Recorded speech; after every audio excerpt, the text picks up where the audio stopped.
Good evening, or good afternoon, I should say. Not good evening. It may be evening somewhere where somebody at. Who knows? How is everyone? If you did not catch the show last night, Foolish Finance Friday, I advise you to go back and look at it because I'm gonna pull some stuff today from there. But you'll see how I tie it all in. And we'll go from there. But we got a lot to talk about today. We got a lot to talk about today. A lot. A lot. Kelvin, what's going on? D, what's going on? Hey, Tam, how you doing? I'm doing fine. I'm doing fine. Hey, we got a lot to talk about today. I do actually have some videos. I'm pulling those up right now. But last night on Finance Fridays, I talked about where are let me turn this off. Where do black people work? Who employs the most black people? So we saw um was it Altera, Amazon, Nike, and no somebody else. And I need to pull that back up because that I need that link. Mm. Miss Sweeney, what's going on? Happy Saturday to you too. We appreciate you for your tech ties. Come through every week. And y'all don't forget to hit the like button, man.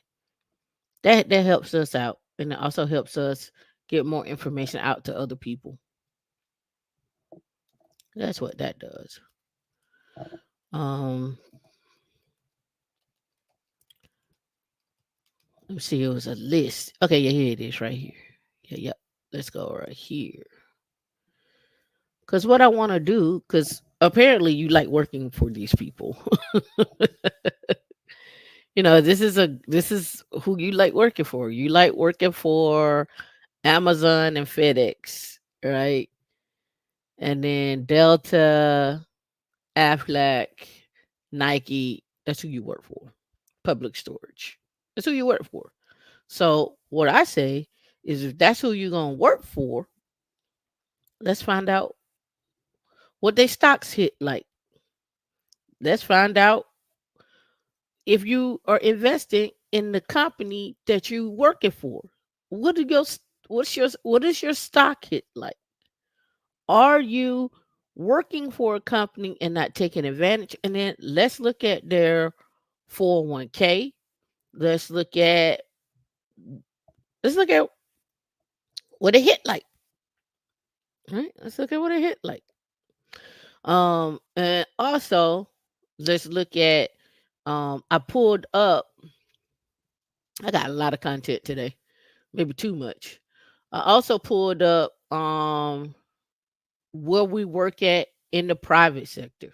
Hey, why is this popping up? I can't see myself now. There we go. Where we work at in the private sector. I pulled that up too because I want to know, where are we working at in the private sector? What are we doing out there? What are we doing out here in these streets? Right? Um, and we're gonna go from there. All right. So let's before we get busy, I want to say this too.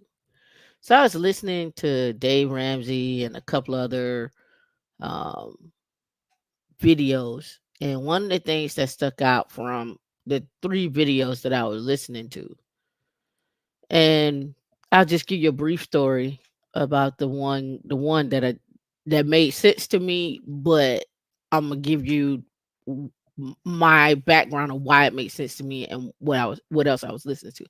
All right, a guy he got divorced 7 years ago. He has a girlfriend now, and they've been together for 7 years. Um, really since his divorce, he um over time has became a millionaire in his business. So he's earning his company earns about 1.2, 1.3 million. Like he's a millionaire in his company. He's been with this woman for 7 years. They're both traditional. She wants to get married. He's hesitant to get married. And it's not because he lost money in the divorce. His wife actually paid him out in the divorce. So he's like, it's a bunch of mumbo jumbo, with the divorce and so forth and so on. And why should we get married? Why should I get married? Because, I worked and I became this. And and so on the call, there was like, dude, everything we hear you say is I. You have not said anything about her. You have not said anything about her that was positive. You don't like her. You're not interested in her. You're not interested in anything that she has to offer.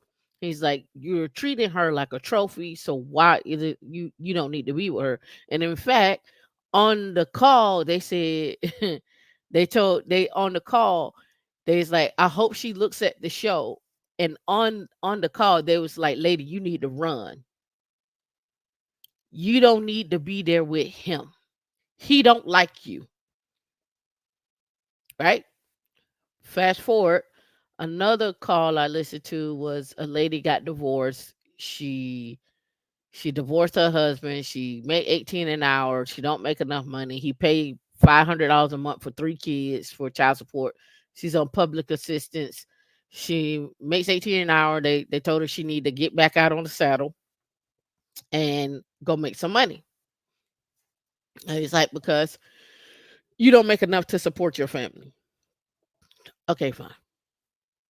Now, out of those two things, and then the last one that I listened to was the husband and the wife have a household income of 175,000.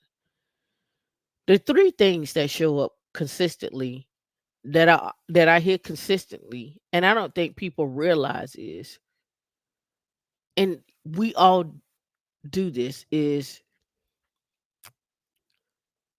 whether you do it at the courthouse or not, you all sign a contract. Whether you go to the courthouse or not, you sign a contract with your job. You sign a contract with your friendship. You sign a contract as a mother. You sign a contract as a father. You have a contract. And it's this invisible piece that says, and it varies, that I am going to do what's best for us. It don't say I'm gonna do what's best for me. It says I'm gonna do what's best for us. Now you can replace us with children. You can replace us with a dog, a cat, a couple of cats, a couple of dogs. You replace it with a couple of girlfriends. You replace it with a couple of boyfriends. I don't care whatever you do, but you go on contract. And this is what's crazy about life is men and women will go on contract with multiple people. And when I say this, you'll meet somebody, y'all engage in whatever it is you engage in, sex or drinks or whatever, but you go on contract showing and say, I'm showing up with me as an honest person and who I am, and in return, I'm assuming and the same thing from you. But what happens is you don't show up with your honest person, you don't show up with who you are, and here we are. But you go on contract every single day. You're on contract with your car. Let me show you how. You get in your car, you turn the ignition or you press that button, you expect for it to start. You expect for the tires to be okay. You expect, now you got to do some work in there. You got to do some work in there to maintain that. But there is a level of expectation you expect from a car company. I expect that when I get in my car, the engine is not going to fall out of it. I expect that when I get in my car, that when I turn the key, it's going to start. The alternator should not be out on my car. There's a level of expectation. There's a contract that you have signed. There's a level of trust that you have initiated and assumed from that car company. Drop a one in the chat if I'm not making sense. I mean, if I'm making sense, drop a two if I don't make sense. Drop a two if I don't make sense. But you all sign contracts out here every single day. And what's really funny is you all sign these contracts every single day. But you know what's funny about it is when y'all sign these contracts with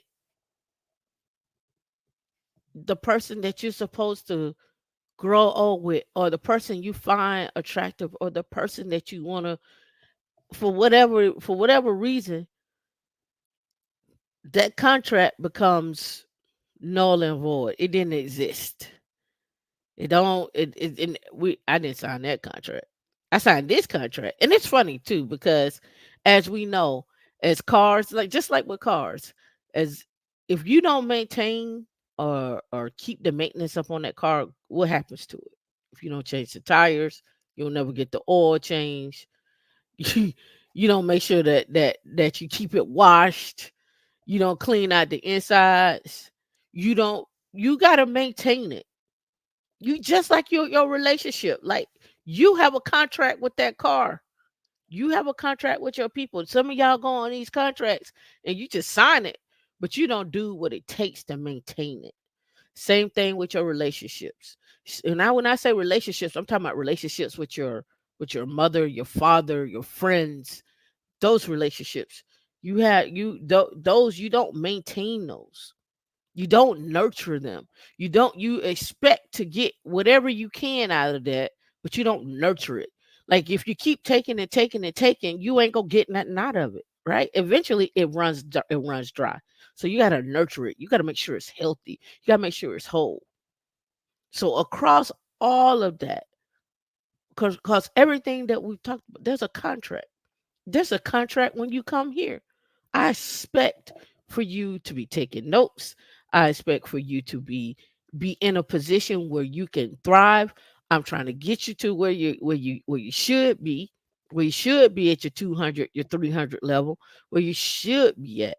Not waiting on the sidelines to say, okay, if that person over there don't do it, then I'm not doing it. No, no, no, no. You're on contract. We have a contract here. That contract is to show up as your best. That contract is to show up and say, okay, look, she's giving me this. Let me go do my own research. Let me see what I find. Anything that I talk about here, everybody know it's public information. It ain't no secret, no hidden book, no book I got in the archives. If I got the book, I'm gonna share it with you. I'm gonna tell you where you can get it at. Here's how much it costs. This is how much I spent for it. This is where you get it at. Everything here we're open about. That's my contract to you. Now, what's your contract back to me? What's our contract back to me? What's the reciprocity here?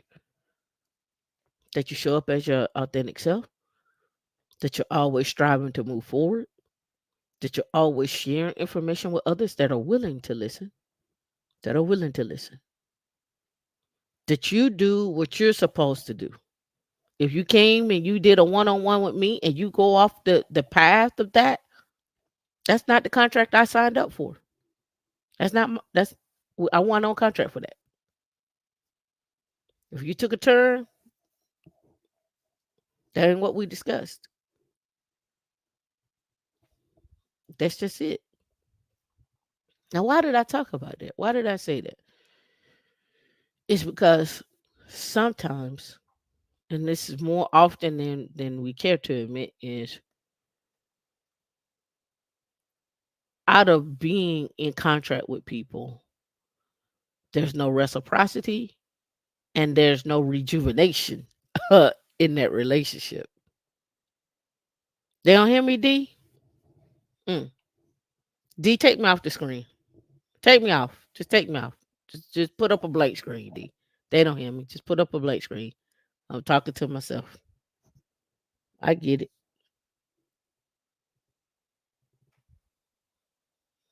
I get it. And here's the other thing, and this is the last thing.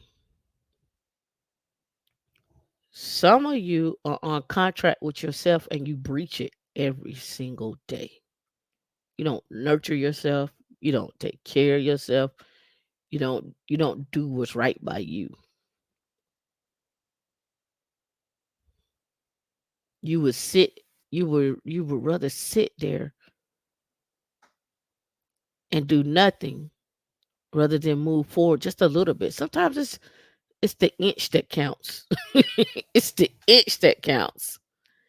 It's the inch that counts. You might want to go for a mile, but you only moved the inch.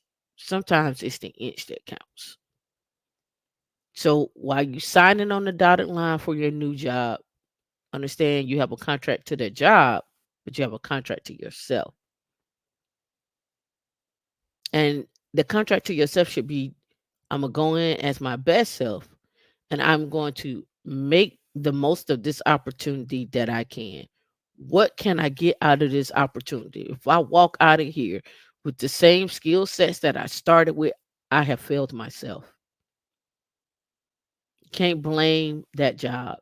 You have to blame yourself. If you walk out and you don't do what you came to do, you came in to show out. And I was looking online and people were they were I was like, our goal is DevSecOps engineers, automation engineers to automate ourselves out of the job because we want to go on and do other things. I want to get more skills. People like, well, then you'll be out of a job. No, I won't be out of a job. I would just have automated it so that I can go do other things. So I can go learn other stuff. I don't want to do the same thing, excuse me, every single day for the next 20 years. For the next 20 years, I'm doing the same thing every day for the next. I won't do that. Even though we go to sleep every day and wake up for the rest of our life, that's what we do. But again, I don't want to do the same job every single day for the next 20 years. I want to grow in that job. I want to grow. All right. So I'm going to read this to you because this is lines up with what I just talked about. So this came out on the 31st. It says I worked 80 hours 80-hour weeks to deliver a platform for a hedge fund and then they fired me. All right. Said, and let me pull this up a little more.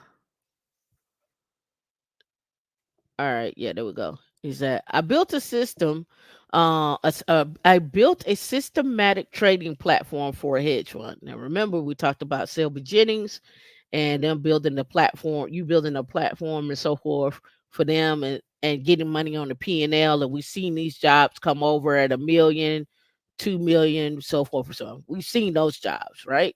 We've seen them. I posted them. I'll post some more again. All right, let's get back to it. I built a systematic trading platform for a hedge fund.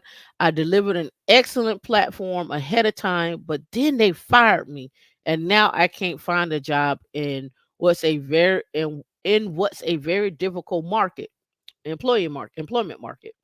I shouldn't even be looking for a job right now.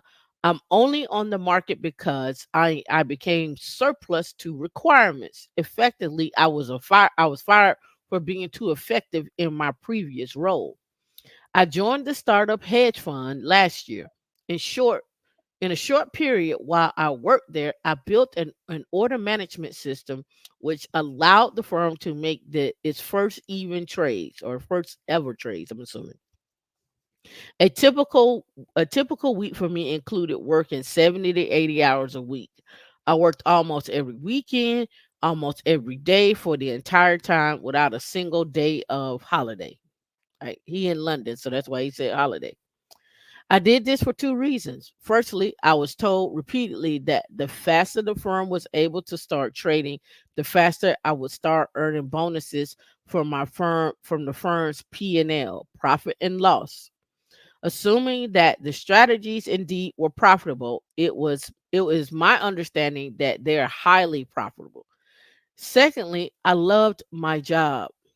Every day I got to build really cool stuff, all while learning a new language which was unfamiliar to me, Rust.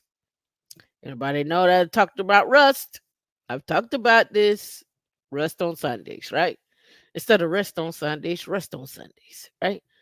Every day I was learning more about Rust, Kafka, and a range of other technologies which we were leveraging. So event driven technology, there's some storage there, some programming language, some servers, some security, all of that there, right?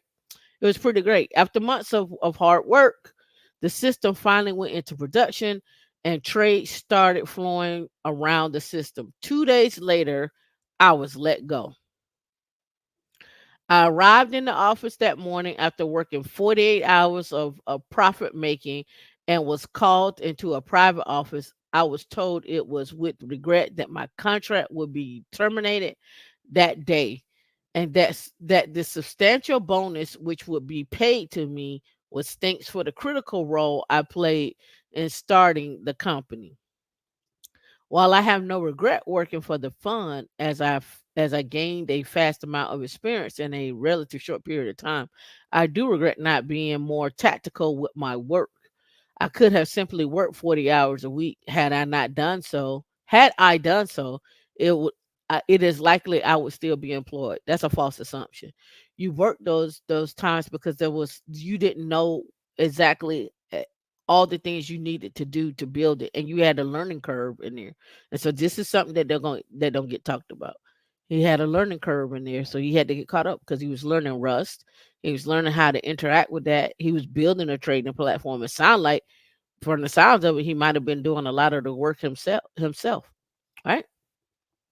All right. Since the day I left, I've been relentlessly job searching, but so far I have found nothing. I was told in an interview for a junior quant position. Now I don't know why. If you built a platform for somebody, why you going to look at a junior position, a junior quant position? Because that don't make sense. uh, and that it was a bit of a red flag that I worked somewhere for such a short period of time. So is that it? I know the job market is tough right now, but I have snookered myself and made myself unemployable for working too effectively during my last role. I think I have applied to every hedge fund and investment bank in London. My applications either received an automatic rejection or simply no response in the majority of the cases. In a handful of the cases where I have been offered an interview, most have been initial conversations followed by radio silence, not even a rejection email. It seems that during such dire economy, the dream of a junior quant role is out of reach for now. Any advice would be greatly appreciated. Right. So some people responded. It's 29 response. I'm not gonna read these responses. I'm gonna give my thought process. Number one, um, when he said he's looked everywhere for work, I would still be looking at insurance companies, and I don't know if he's looked at that. So most definitely, I'll be looking at insurance companies, right? And then another one I will be looking at is too.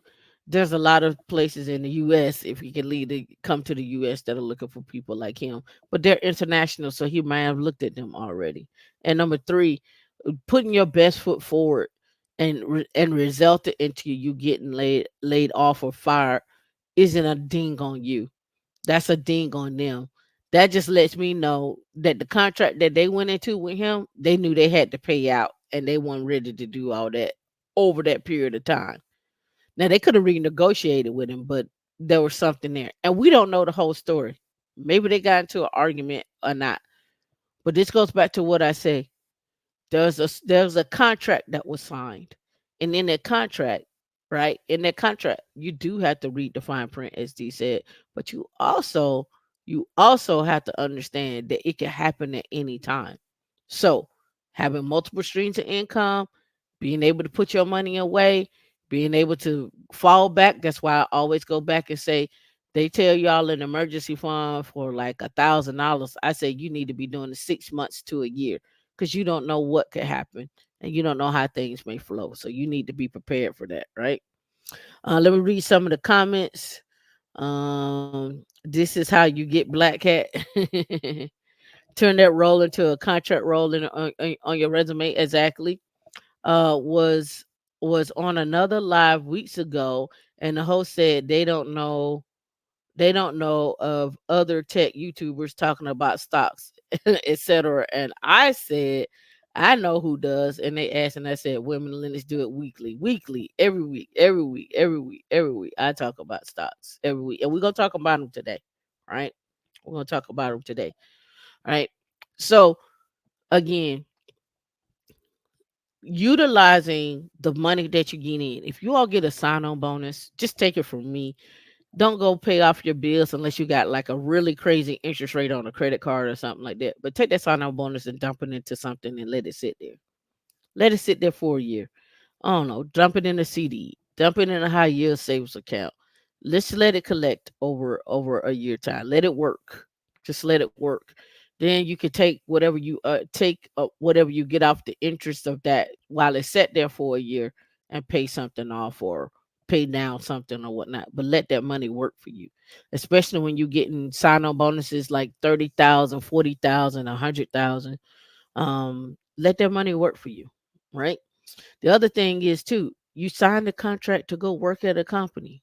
You signed a contract to go work at a company. And now you don't even invest in the company that you're working with, right? You don't take on any stocks or anything. Y'all are not interested in that. That's, again, what you doing? Why? Right? Um Ever tried to read a 30-page hiring contract? Yep, all the time. It's fun with what they try to rush you. Yeah, yeah, yeah. They try to rush you through it. They was like, "Oh, you ain't got to worry about that. Just sign right here." The summary says. But here's the thing: you can use Chat GPT now to upload your contracts, your employment contracts, and it will summarize and tell you some gotchas in there. You can do that with Chat GPT, like what's going on with this? Is this a good deal? What I need to look out for? Right, right. It says now you need at least a year of emergency. Exactly, Kevin. You need a year. I've been saying it. I've been saying it. Like I say, if you could get to 6 months, cool. But if you get to a year, even better. A year, even better. Right. So he signed a contract with them. Right. Who did he leave out of that contract when he signed it? Himself. Himself. He left himself out of that contract. See, this is why I talk about on the meetups. Literally, I talk about this on the meetups. Like, yeah, it's cool you get the salary. Yes, it's cool you get the 401k. But is that inclusive if you were to start working that job, say after a month or 2 months, and then like, you know what, we gotta do layoffs. And you didn't get a sign on bonus or nothing or what have you, you don't have nothing to fall back on. You just waiting on that last paycheck. You're waiting on that paycheck to come through. So you gotta be better. You gotta prepare yourself better, right? You gotta think a little strategically, a little different. You know what? I'm gonna redo episode 124 of Tech Stocks and Jobs because I want to include. I'm gonna go over and I'm probably gonna add to it. I want to include um how to prepare yourself, and maybe we do this exclusively, D. I don't know. Um how to prepare yourself for you get a job and then it could lay you off in 3 months, it could lay you off in 4 months. They could turn around and they could turn around and have and then this has happened. I've had this happen to me. I signed up for a job and they like, yo, we ready to go for you. And then you just in the holding pattern. There's like they'll email you and say, don't quit your job yet because we're waiting for funding. You're like, waiting for funding? I thought you already had funding. And they's like, well, we thought it was coming in. And then you be sitting there in a holding pattern for 6 months, but you've accepted job. I've had that happen to me about 4 or 5 times. They were like, we agreed to the we agree we're gonna pay you this. We agree we're gonna pay you that. We agree we're gonna do this. We ready to go. We want you to start next week. And then you sit and you're like, okay, well, I'm gonna go turn in my notice then. But what I have learned is I wait. When they say You can go ahead and you sign the paperwork and they say you could go ahead and turn it in, I still wait. Cause I've learned I gotta wait to see if they're gonna come back with the wham wham. And so I wait and I be like, okay, yeah. And they call, they say, did you turn in your 2 weeks? Mm-hmm. And I'm like, I'm starting on this day, right? I was like, y'all gonna send me my laptop, y'all gonna do this? And they was like, yeah, we're gonna do that.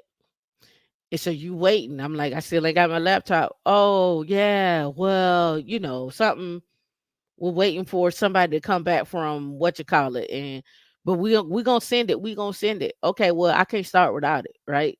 Now a whole month done went by. Now you don't have no income coming in like you normally had, but you got your emergency fund. But who wanna take a new job and pull from their own emergency fund? That's not an emergency. An emergency is an emergency. Not because I changed jobs. Not because I changed jobs. Right? Let's see what we say. Boom, boom, boom. What's going on, Sherry? Yeah, I always wait 2 weeks working both. Absolutely. And the only problem is you can't do that if you got a clearance. That's the problem.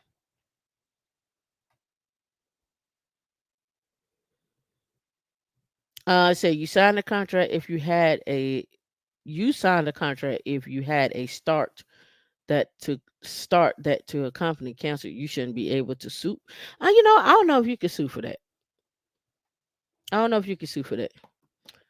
But what I do know is I could go into a holding pattern and I can wait. Now, why did I tell you all to take your sign on bonus and go throw it into a savings account or high yield savings account or whatever the case may be? The reason why I tell y'all that is because anytime, and this is what you all have to work yourself up to. You're not gonna get this right away. You're gonna have to work yourself up to this. Anytime you feel like you want to leave or they're not treating you right, you can leave because you have your emergency fund. You have your stuff set up. You set yourself up where, hey, if I get paid, you know, every other month or once a month or whatever the case may be, you can maneuver that however you feel like it, right? So keep your bills low, keep your savings up. Like, are y'all at the point that y'all can put away anywhere from 5,000 to 10,000 a month? Are you there yet? Are you there yet? Or y'all putting away like are y'all like, after I put my money into my 401k, I don't have nothing left over?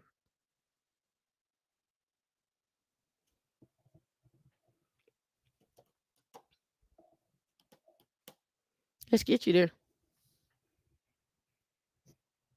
Because right now, was it 1916, 1936, or something like that, that you're putting away into your 401k, right? Your HSA is what, 4,100? So 23 and 41. So it's roughly about 27,000, right? About 27,000 you putting away. Should be every year, right? Max out your HSA. It should be playing in the stock market, right? Depending on how you have your HSA set up, you may have to put in 1,000 to 2,000, but your HSA should be set up where at a certain number it starts playing into the stock market. It plays in mutual funds, right? Whatever fund they got in there or target date fund that they have in there. Then you have your 401k where you're doing your 3%, 4%, 6%, 25%, whatever the case be, match, or they're just putting away money for you.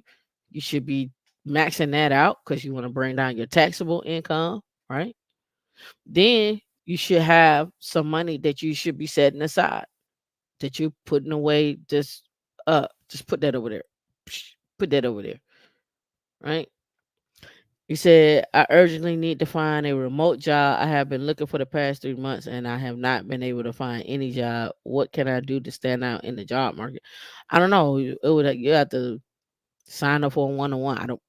I don't know. I would have to look and see what it is that you got going on. Uh Miss James, hi. You said I put 2,500 a month in my money market, but I need to get a high yield savings account. Yep. So, you know what? I put money in my money market. I'm not gonna say my money market account. I'm gonna say my brokerage account. I put money into my brokerage account, but I'm a DCA type of chick.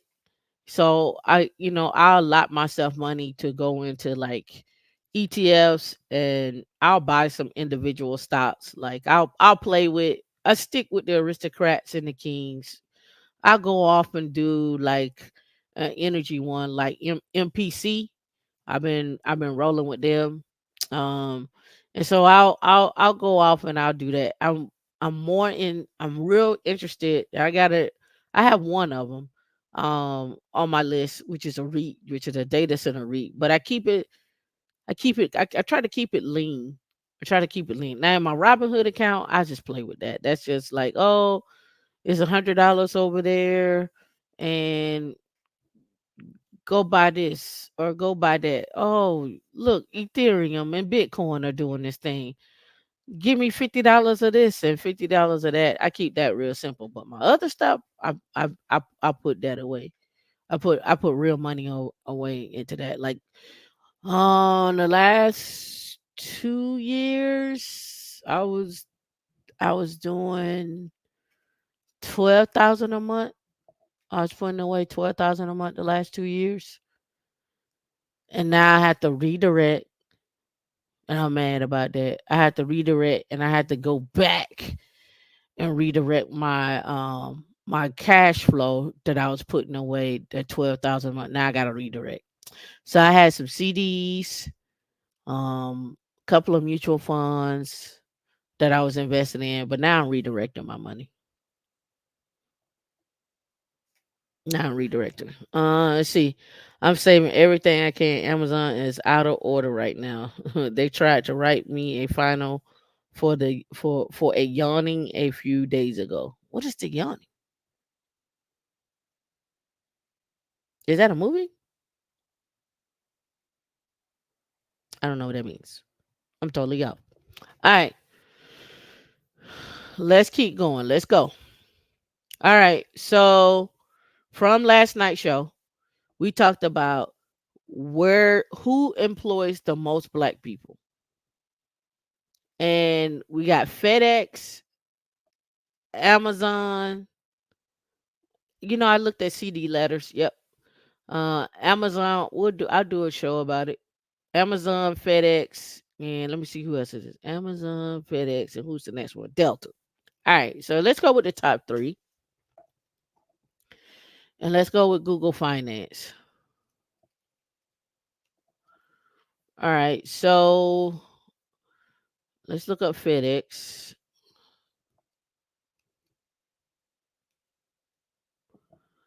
All right, FedEx Corp, FDX. Let's see what is out for the max here. So for the max, it's 242. When it last closed is over its existence. And let me bring this down a little bit so I can see. There we go.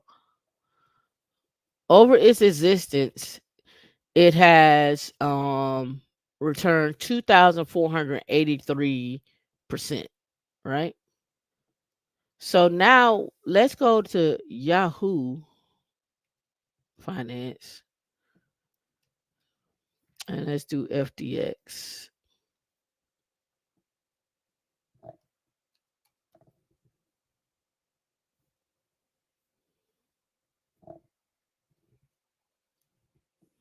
Okay, so here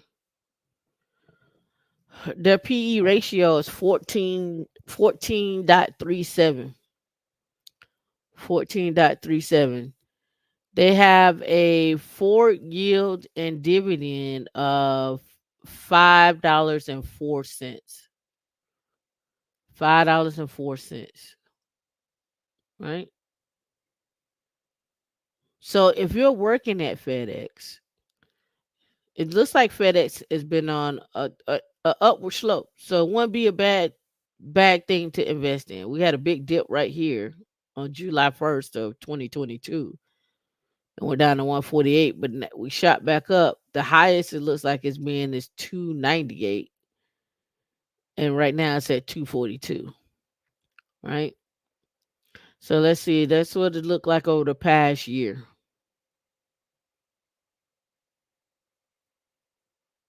That's not changing for me. Thanks. 5. Okay, this is the last year. Okay. We said 281. So it's, I mean, it ain't bad. So if you worked at FedEx and you got money to invest in some stocks, then I would invest in some stocks with FedEx if you work at FedEx. Again, how did we get here? FedEx employs 133,521 black people. And I looked up last night and I did this a couple of weeks ago. Where do most black people work? Black men, y'all primarily work in utilities and in transportation, right? What companies employ the most black people? Right here, we got Amazon and we got FedEx. Amazon and FedEx. Now, we know about Amazon, but let's go over here. Let's just play devil's advocate, AMZ,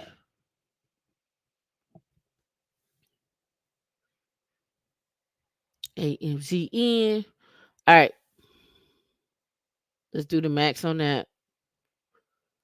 Has returned 190,800%.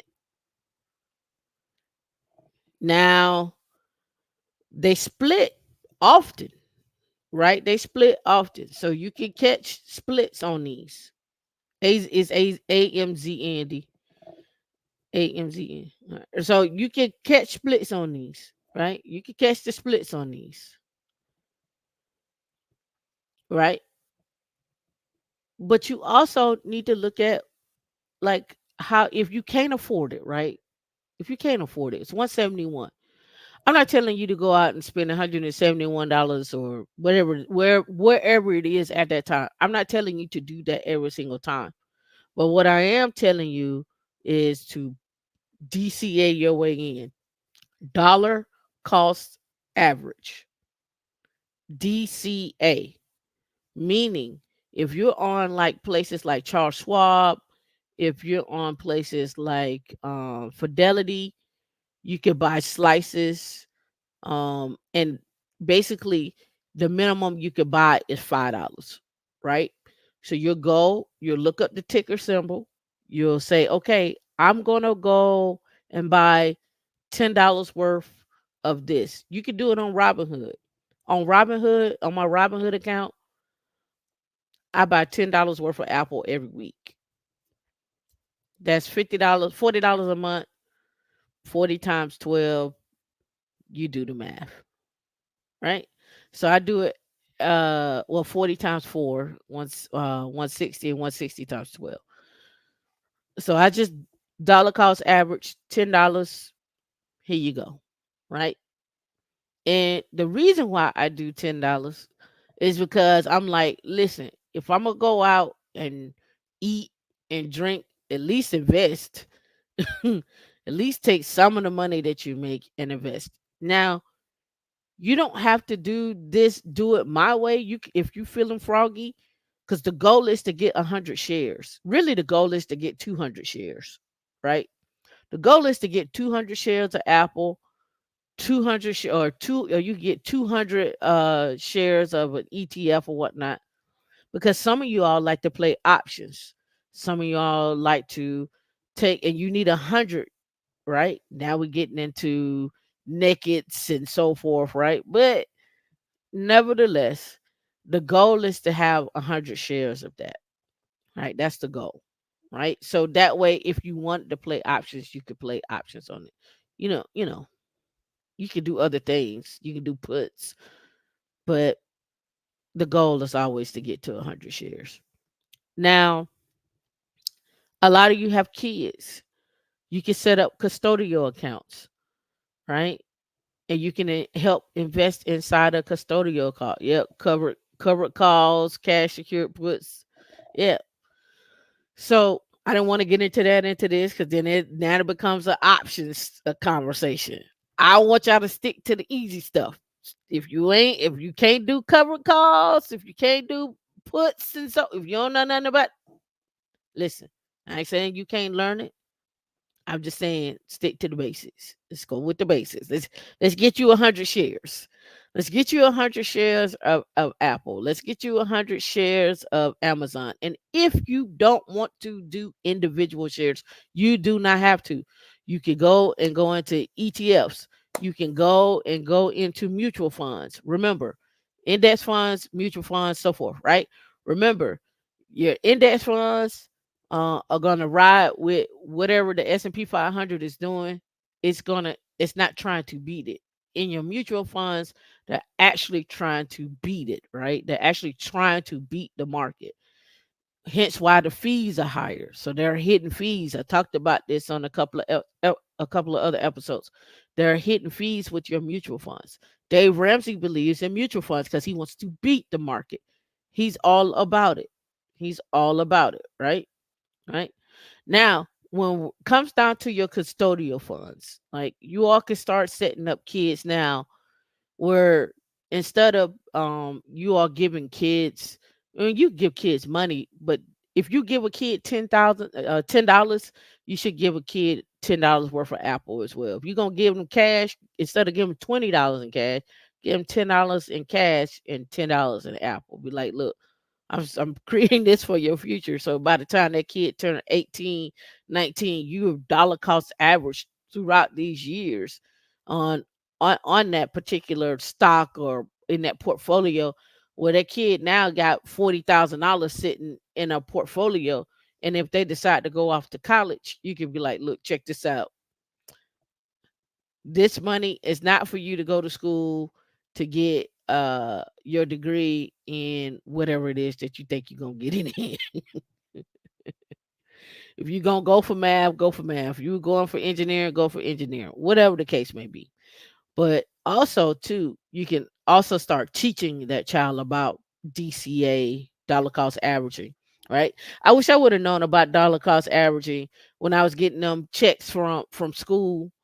When I got my checks from college, when you go and sign up and they give you the loan, man, had I known what I know now, I would have took all that money and dumped it into some type of ETF or something. It would have been sitting there doing something. It would have been sitting there doing something because I ain't need it. All I need, I worked at Wendy's. I worked at Wendy's. I ate at Wendy's. I worked at Wendy's. I ate at Wendy's. This back when Wendy's had the salad bar. Get me a salad, get me some chicken, wrap it up. We ready to go home. I'm at work. Mm. And then I worked at Wendy's and I worked at Walmart. So Walmart, I'm going to get use my little discount to get my little Walmart stuff, right? I ain't my mom made too much money for a Pell Grant, and I was too young to be independent.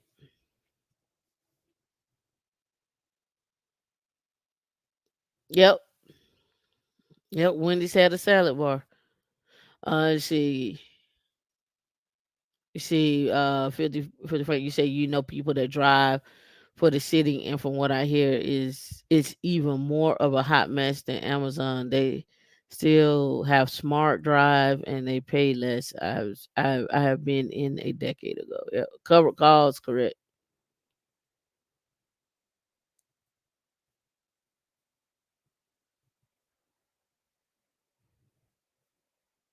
Yep.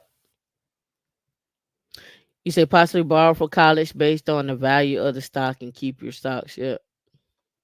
Right. So let's go. We looked at Amazon. We looked at FedEx. The next biggest employer for black people is Delta. Next biggest employer for black people is Delta. And we can see that all day long. Delta Airlines, the max, it has returned 91.2%. Is $40 basically to be in Delta. Um, they look like they had a big dip here. That was in 2020, so that makes sense. And they really haven't recovered, right? Since that dip, they really haven't recovered.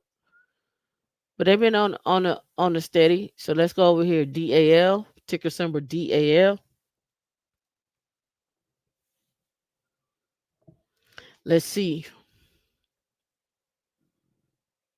Let's go max here. Yeah, look the same. All right. Their PE ratio is $5.58. They got an earnings call coming up. Earnings date April 11th through the 24th. Their forward dividend is 40 cents. Remember now, when I was just looking at the one Delta, was it FedEx? It was $5. It was $5. Has FedEx ever split?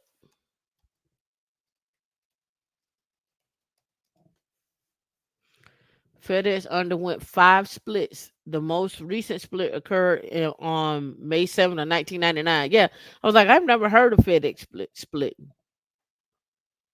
They just riding away. So here's the upcoming split. So we can go here to the Nasdaq right here and see who's coming up on splits here. Freight Technologies, Vulcan, and GT Biopharma. Right? You can always come to the Nasdaq and you can go look at market activity, right? You can see who is on the IPO calendar. Let me blow up a little bit more. I hate when it does that. There we go. All right, let's go back.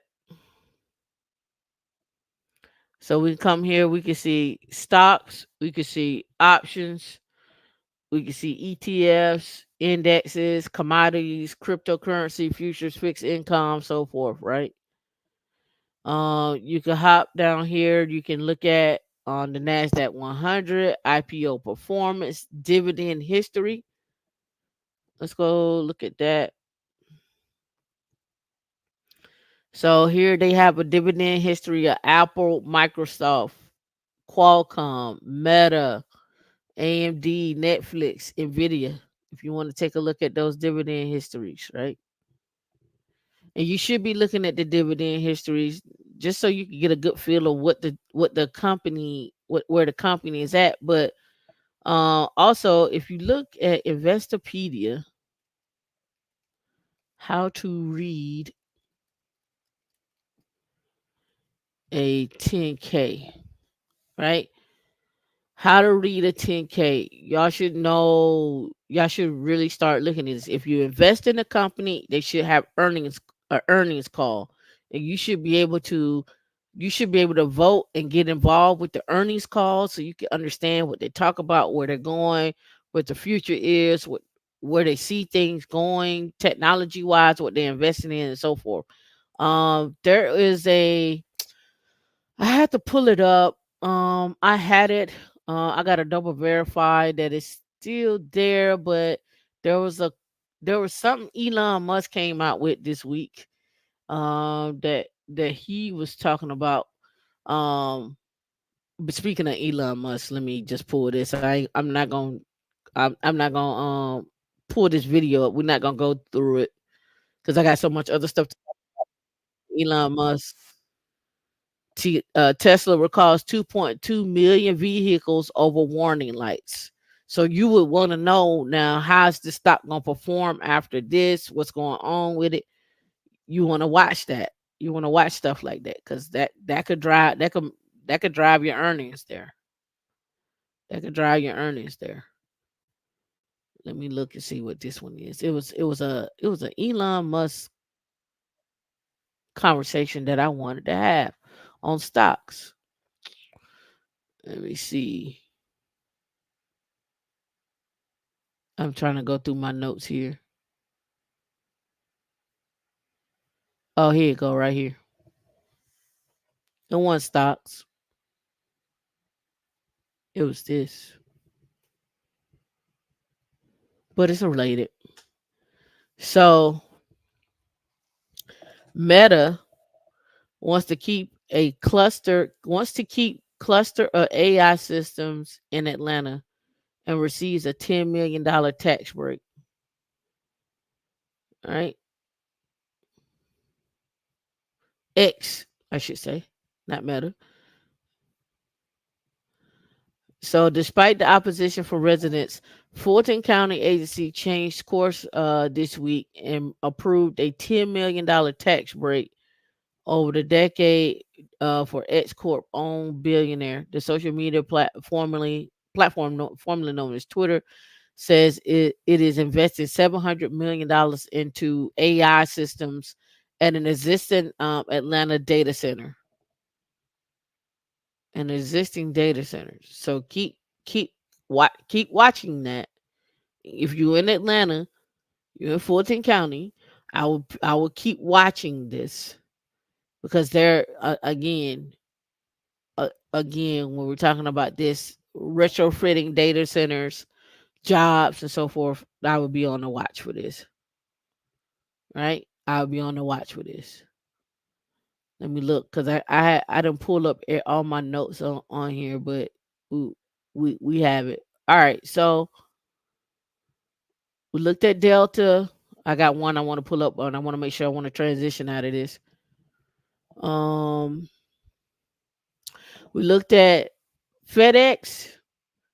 We looked at Amazon. We looked at Delta, and the next one that's up is Nike, and we're gonna switch off.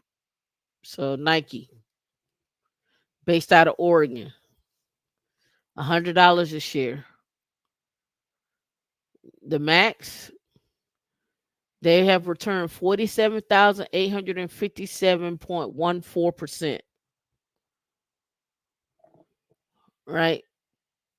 So let me look and see if they got anything. So yeah, they do have some stuff here. Their PE ratio is 29.41. Their dividend yield 1.47. Right. And what has Nike invested in? You got to get on their earnings call. You got to look at their 10K report.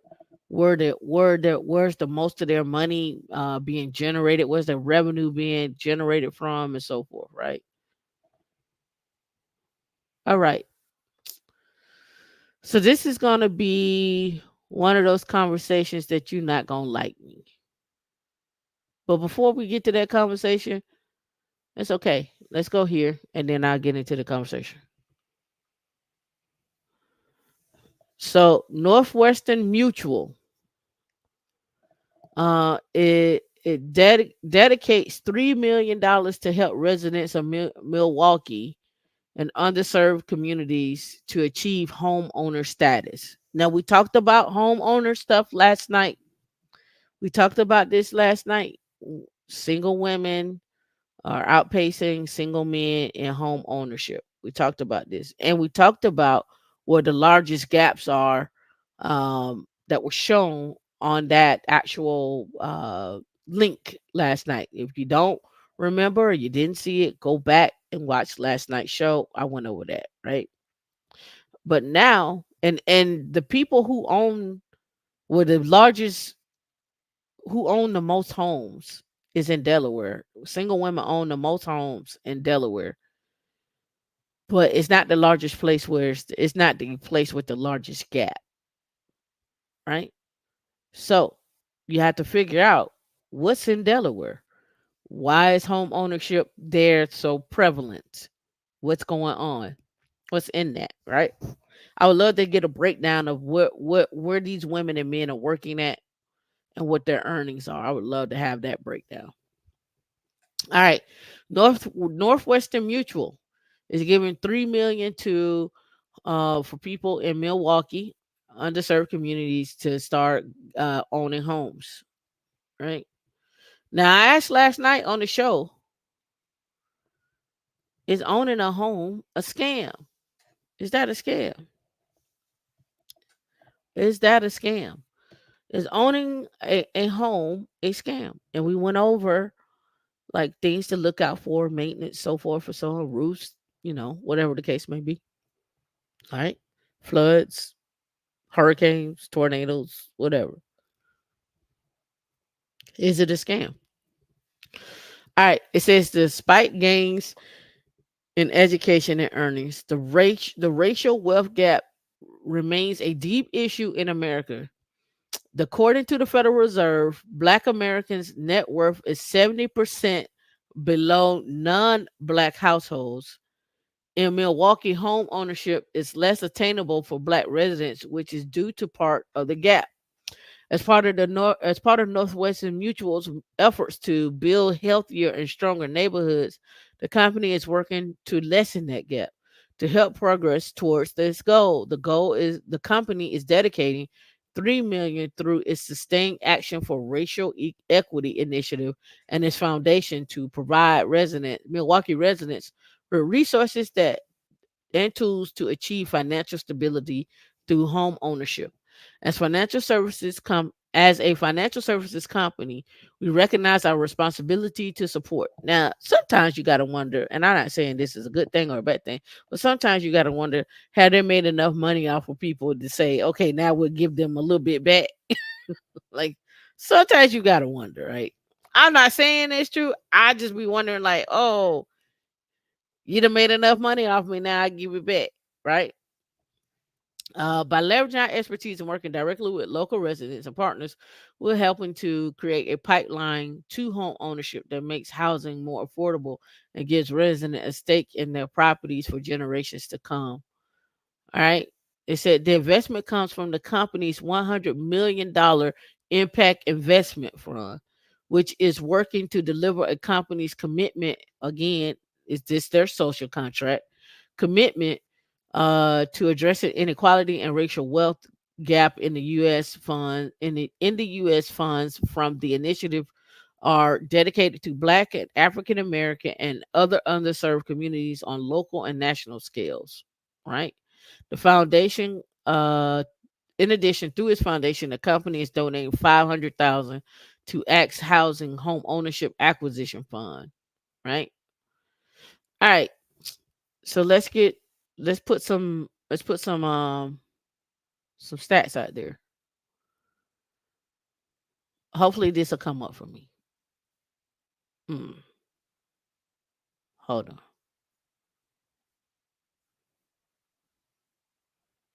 It won't. I think I am. I think I'm already a part of this, but let me double verify.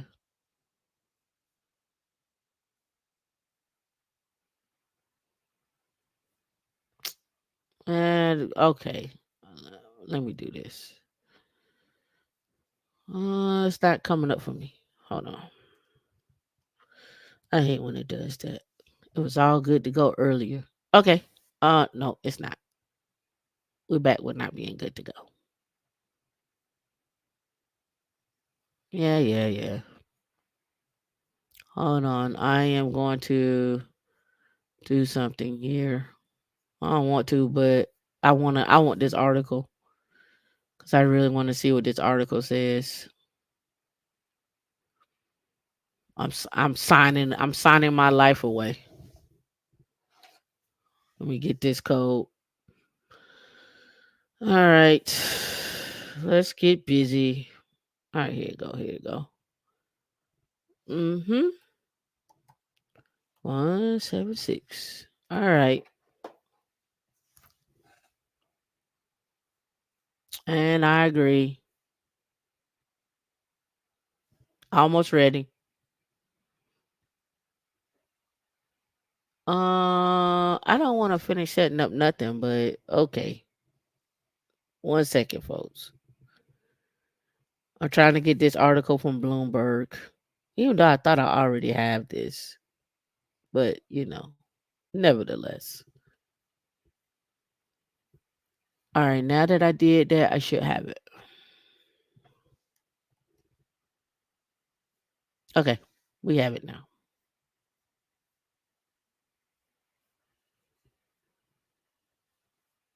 I just needed to be smaller on the banner. All right, let me get it. Let me get logged in. I'm logged in. We should be good to go now. Okay, yeah, there we go. You just needed to catch up. All right, let's go. All right, the article states it would take 320 years. It would take Black Americans 320 years to catch up to white neighbors. Now, if you know, and you've been paying attention to this show, you know that the list of and the amount of money that white people make is below what the Indians are making. Now, I did a show showing who leads most of the 16 top tech companies are male Indian men, except for maybe one or two Indian women. So when they say catching up to white neighbors, I'm looking at that as like subpar to me because that's just where they're at. Above them, above them, like so you gotta. This is why I always like. It's one reason why I wanted this article because if we just talking about the white people, I don't care about that. I'm team getting ahead all day. I'm team number one all day long. Y'all could be mediocre if you want to. I want to know who at the top, who in the number one spot, who that people, who that Harpo, who up there, because that's where I want to be at. And people like, oh, you should be grateful for what you have. I am.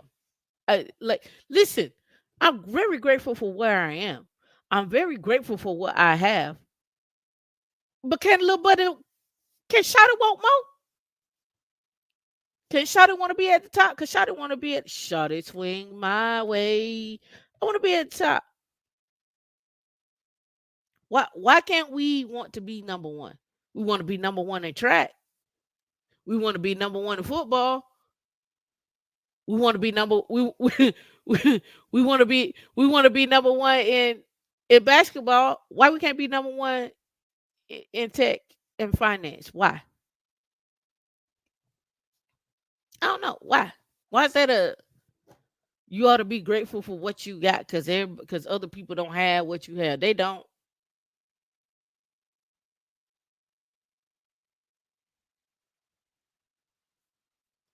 because we know no one can beat us and yeah, well, see that I don't know about that. We know we can get beat in basketball. We've seen that. The Olympics has proven that. That has already been proven. That's already been proven. And from the looks of it, that shouldn't be our only goal, right? That shouldn't be our only goal. But let's go. Let's see what the article talking about. All right. It would take more than 3 centuries for Black Americans to achieve the same quality of life as their white neighbors, according to McKinsey and Company.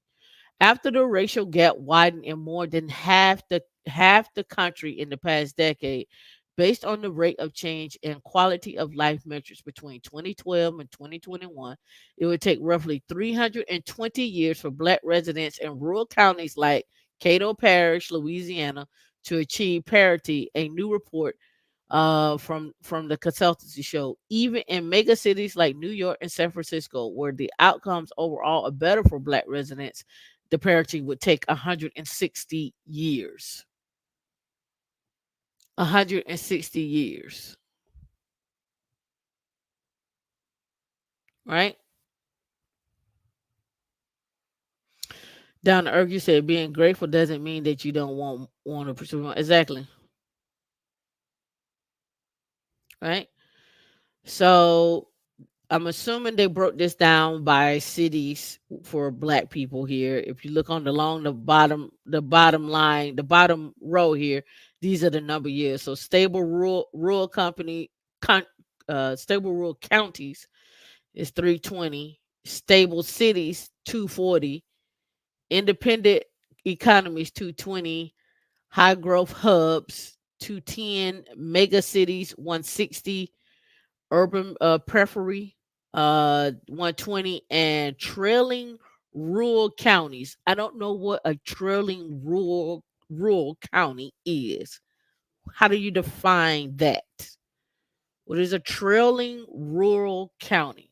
What does that mean?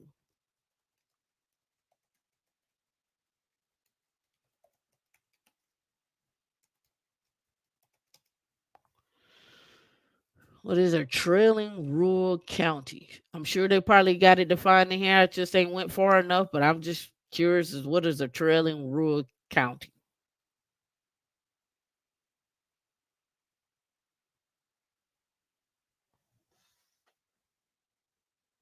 All right, here go the report.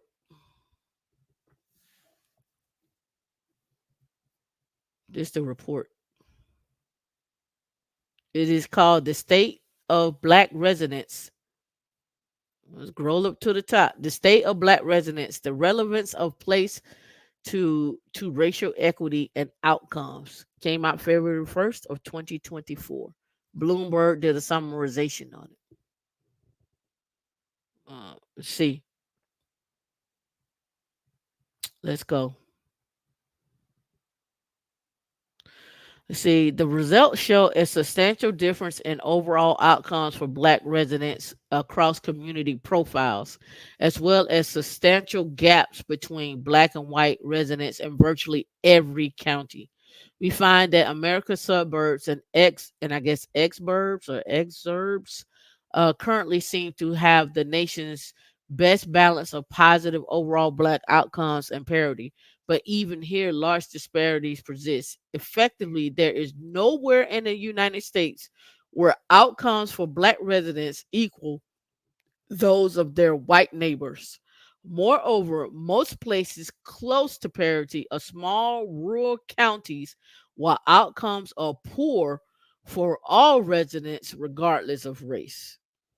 I want me to read that again because I don't think y'all heard what they said. All right. It says the results show some substantial differences in overall outcomes for Black residents across community profiles, as well as substantial gaps between Black and white residents in virtually every county. We find that America's suburbs and I guess exurbs currently seem to have the nation's best balance of positive overall Black outcomes and parity. But even here, large disparities persist. Effectively, there is nowhere in the United States where outcomes for Black residents equal those of their white residents or white neighbors. Moreover, most places close to parity are small rural counties where outcomes are poor for all residents regardless of race, right? Regardless of race, right?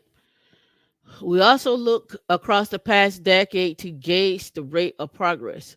So when y'all tell me about making 200,000. Listen, okay. So what? You don't catch up to white people. So what? You don't catch up to Indians. That don't mean you got to be broke all your life.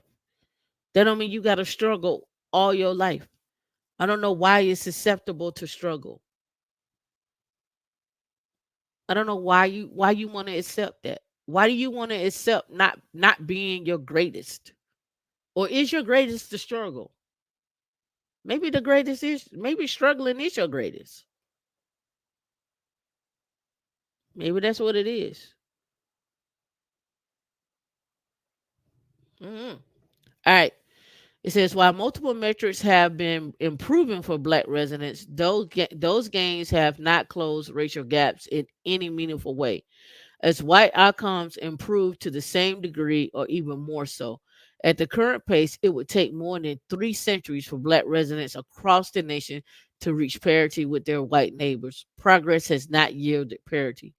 Mapping the gaps can help investors, companies, philanthropies, and public sector leaders decide where and how to act. What works in a dynamic city with high inequality may not be right for rural county with a stagnant economy. Our hope is that looking at people and places holistically will yield solutions that are transformative for black residents and the trajectory of their communities. We looked at a very types of communities across the United States to assess the experiences of their black residents. In the United States has more than 3,000 counties. Some are thriving, some are distressed, and many more are somewhere in between. Mirroring previous McKinsey Global Institute research, we sort counties into district community profiles based on economic metrics, size, and other characteristics. We use the categorization to examine geographic variation in the economic, social, and physical well-being of the key word here, social and physical well-being of the residents in general and black residents in particular, right? And let me blow this up because that's actually kind of small for my eyes. So I know it's small for your eyes. Let me see. Oh, I hate when it does this because now I need to go back up. Okay. All right. I'm gonna do it slow.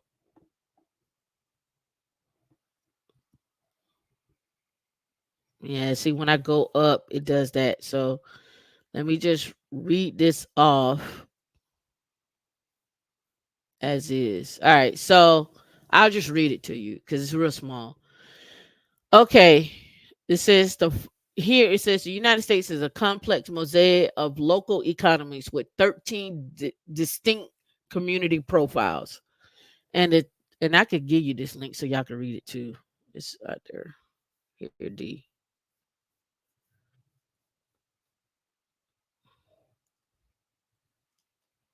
All right, I posted it in the back check.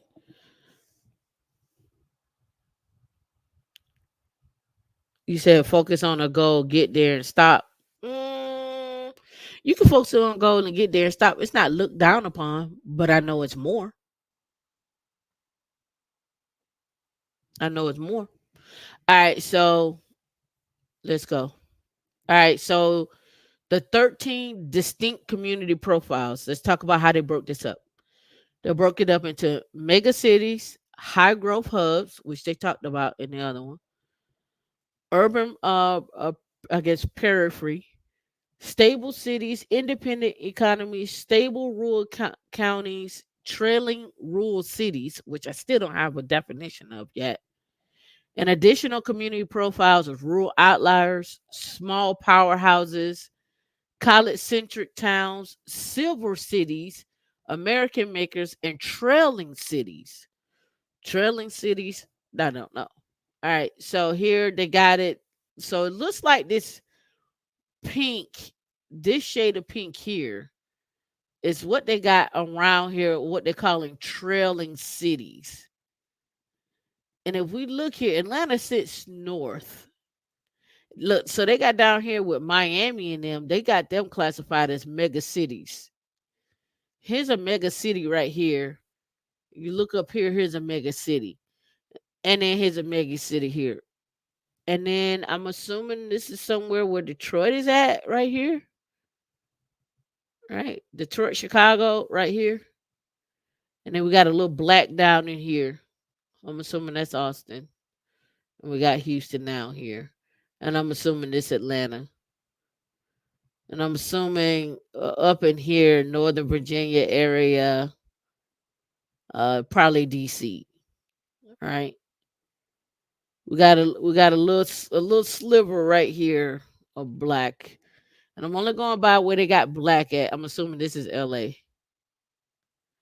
And those are considered mega cities. And then they got high growth hubs, urban, college centric, and so forth. All right, cool. Let's go on.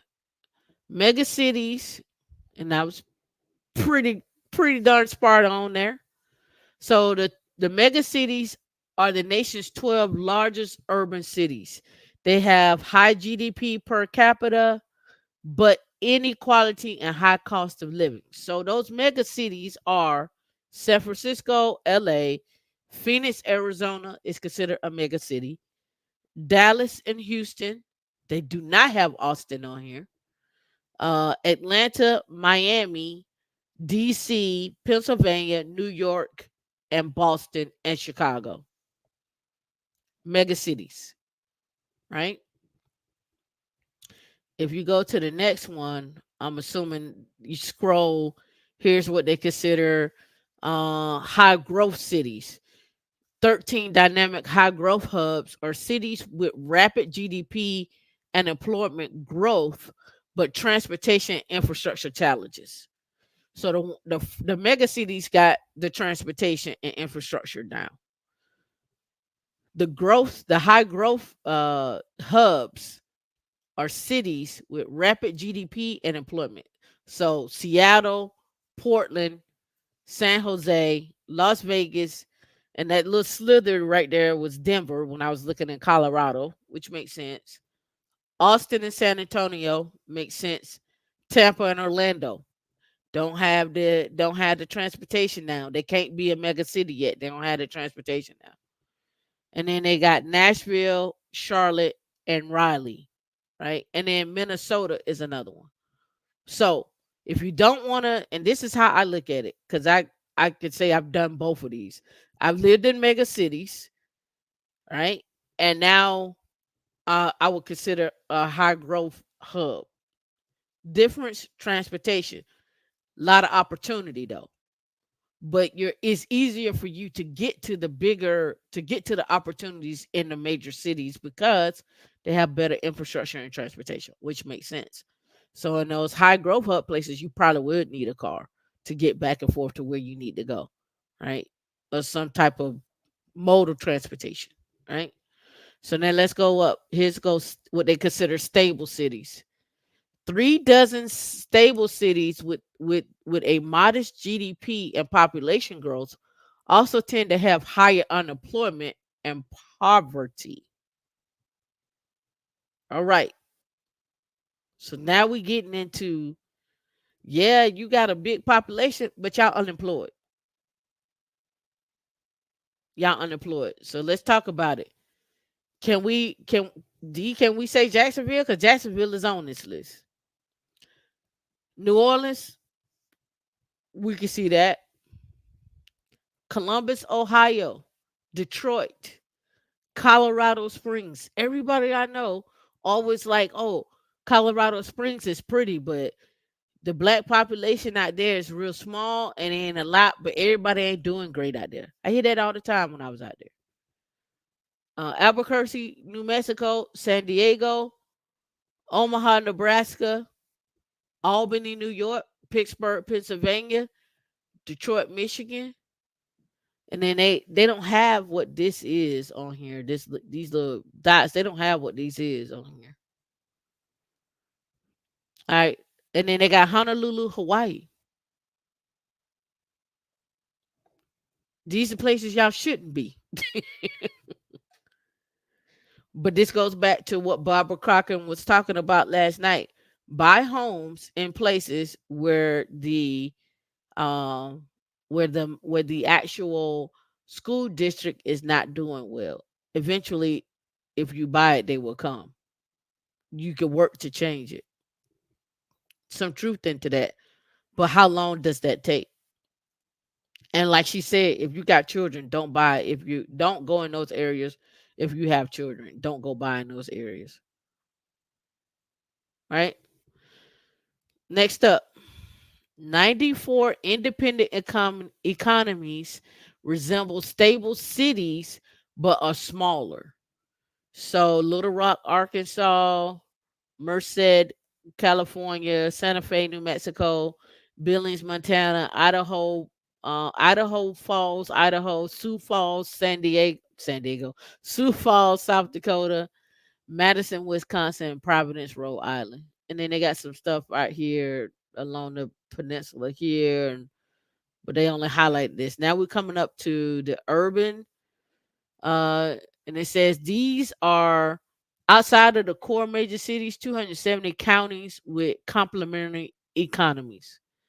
And so this looks like maybe like a St. Petersburg, Clay County, They got some areas around Dallas, Loudoun County. Now, Loudoun County is or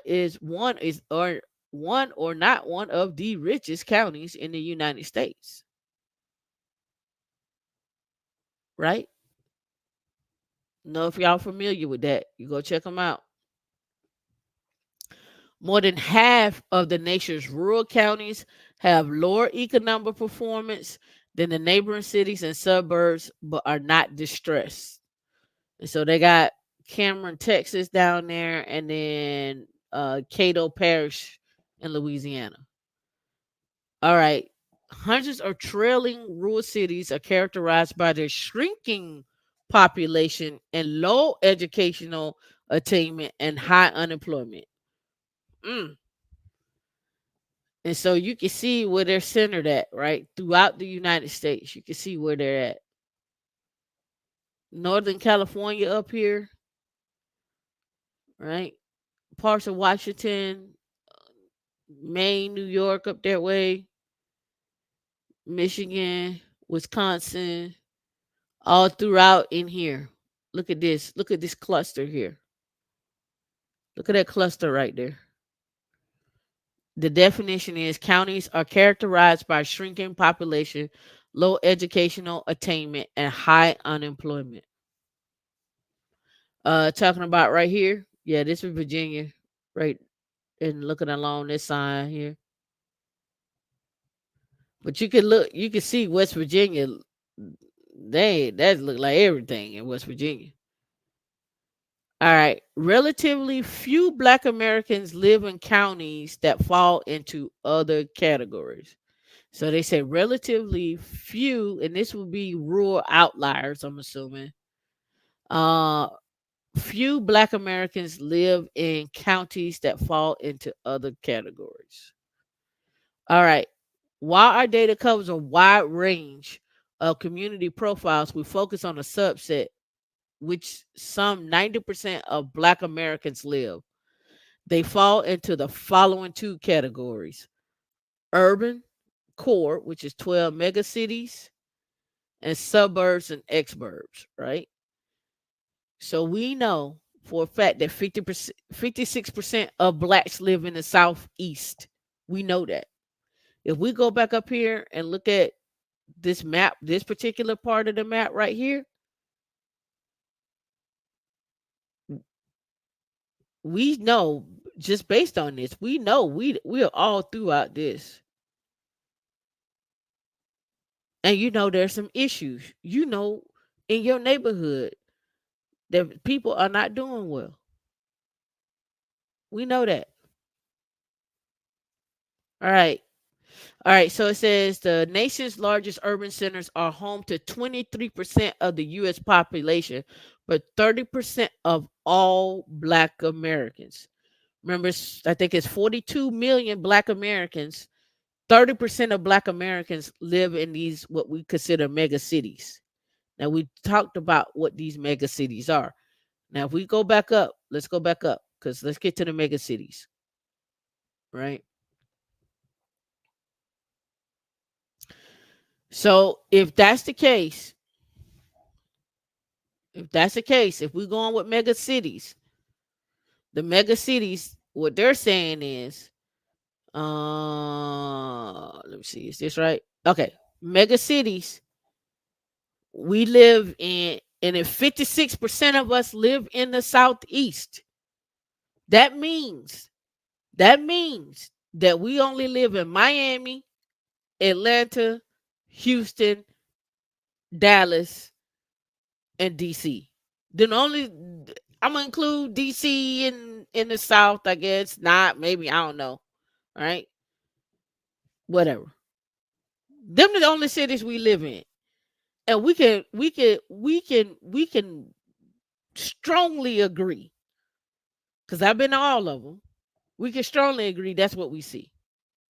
Put a one in the chat if I'm lying. I mean, if I'm telling the truth, put a two in the chat if I'm lying. We can strongly agree that we live in these cities: Houston, Dallas, Atlanta, Miami, and DC. That's where we at. If we talking about where black people at in the southeast, 30% of us are in those cities. How many black people in the United States? I think it's 41 million. It's not. Hold on. It's not in the southeast though. 41.6 million. So let's do this calculator.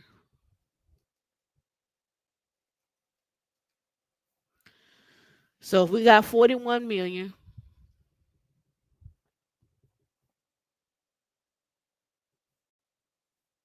mm-mm-mm, we're gonna multiply that by 0.30. So what you're saying is it's 123 million people divided amongst those states, amongst those cities. Amongst those cities is 123 million people amongst those cities. That's what we live at. That's what we're saying.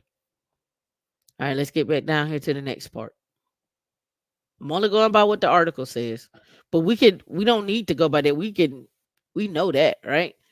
It says in addition, the 13 high growth hubs such as Austin, Charlotte, Memphis, and Silicon Valley are home to at least 7% of the US population and roughly equivalent share of the black population. Both types of cities have high growth industries, higher income, strong job markets, and younger and more educated workforces than the rest of the country. Yet they have the greater inequality and high cost of living. The suburbs and the exurbs, we refer to 271 counties that make up an extended suburbs of the U.S. Cities. They have the highest median household income of all community profiles, home to 17% of the U.S. population, but just under 12% of all Black Americans. They have attracted people moving out of the dense urban settings in search of more space, a significant population. And it says mixed middle. This category includes 36 stable cities like Cincinnati, St. Louis, Jacksonville, and 94 smaller independent economies. These places have slower economic and job growth, higher unemployment, and moderately educated workforces. Stable cities are home to 12% of the U.S. population, but 19% of all Black Americans. And in the low growth, this is where it hits home here. More than 2,000 rural counties are home to just over 18% of the U.S. population, but 15% of the Black Americans. And it says these areas, even though they have places stable rural counties, are struggling, somewhat perform better places, and struggling areas defined by slower economic growth. In both, population are older, unemployment is higher, and educational attainment is lower than the national average. Now you could take this report and start looking at one where y'all want to invest, two where you want to go live at, three where you want to retire at, four where you want to invest your own money for the future and where your kids may want to settle. These are things that you have to look at. Like, I'm not saying the report is the end all to be all, but you got you got a foundational knowledge of things. You have a foundational knowledge of the thing, right? So it says, here we go. What we all been waiting for here. Black Americans disproportionately reside in 7 community profiles. Disproportionately reside in 7 community profiles. So the dark one down here is the mega cities. And I'll read this on the side. It says 90% of Black residents live in 7 of the 13 community profiles, via 85% of the total U.S. population and 84% of white residents. And this blue right here is your stable cities, right? So here's the total population, 333 million, right? White population 196, and then here's the Black population. And you see 30% of us are in these mega cities. And the next one up is the urban and then 12, and then 19% right here in the stable cities, and then we start to come down here. But we stay in our profile says we stay in mega cities, urban periphery, and then this blue right here, which is this one right here, stable cities. That's where we stay at. That's where we mostly stay at, right? It says in each of these environments, we ground our analysis in a set of aspirations for all residents, regardless of race. These include basic standards, living, financial stability, job growth opportunities with a decent pay and good working conditions, along with healthy lives, opportunities to develop skills through affordable and quality education and stable, secure homes, physical and virtual connectivity, and stable communities. Right? There are about more than these are more about more than surviving. They define what it takes for individual or family to thrive. Let me read that again because I don't think y'all understand. The goal is not to live, the goal is to thrive. The goal is not to just live, the goal is to thrive. The reason why I want you to get to the 200 is so you can thrive, so you don't get stressed out. So when you get a gray hair that's coming out your skin, you can go to the doctor. So you when you get a bump on your skin, you can go to the doctor because you have insurance, because you have put away, because you have life insurance. You have started your journey. You have completed your foundation. You have taken the time to put and invest into your buckets. You're now not even worried about your buckets anymore because they're on automatically. They every month they go in. Every just set it and forget it. They're like like the old little saying, set it and forget it. You want to be at that level. In order to be at that level, you got to have money to get there to go to that level. And yes, you can do it over time. Don't get me wrong. You can do it if $50,000 over time, but I think it'll be a whole lot easier if you had more money to play with so you can do it quicker. So you don't have to struggle as you do it. I don't know. Maybe you like living off of $25,000 for the year. Maybe maybe you're cool with that. For those that are veterans, getting your disability, get using your GI Bill, so forth and so on. We got you. Because I get a lot of people talk about, and this is a pet peeve of mine. They're like, yeah, you can make it off of $50,000, but what they don't say is, I'm making it off of $50,000, and I got to go to chance to go to school on my GI Bill, and I'm getting money from not just from my retirement, but I'm also getting disability. Like you know, there's money coming in, right? You know, you got to count that too, right? You said, to be honest, I'm not really comfortable with this tracking and tracing being done just on black people. Well, it's not being done just on us. This is just a report. It's done on everybody. I'm just reporting on black people, but the McKinsey does for everybody. All right. The goal is to thrive, right? For each aspiration, we focus on between 2 or 4 priority metrics that convey how residents are faring. For example, to measure the aspiration for long and healthy lives, we assess life expectancy, health insurance coverage, and survey responses indicating overall physical and mental health for both black and white residents, right? And all we use 25 metrics to calculate black outcome scores, then use those scores to compare and rank community profiles, right? You being tracked, you got a social security number, everybody being tracked. Black outcomes are generally better in suburban and high growth areas where black residents are underrepresented. Mm-mm-mm. I'm gonna say it again because y'all think y'all all gotta be in the same little cluster. Y'all be like, I'm not gonna go live out there. There ain't enough black people out there.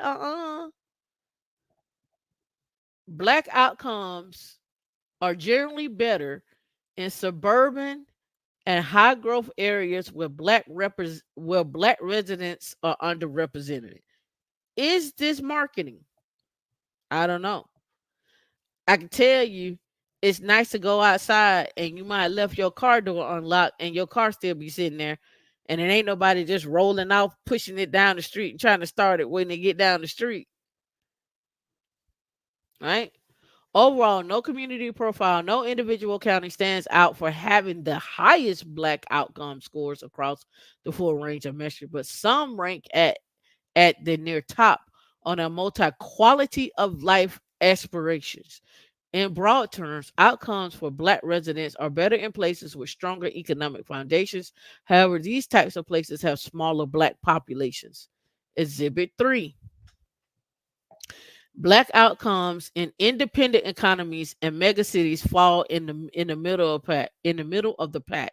Stable cities outperform only rural counties where outcomes are low across various aspirations. So it says here, Blacks outcomes are broadly better in suburban and high growth areas where Black residents are underrepresented. And let me see if I can blow that up. It changes on me. I don't know if it's up or down. Here we go. All right, here we go.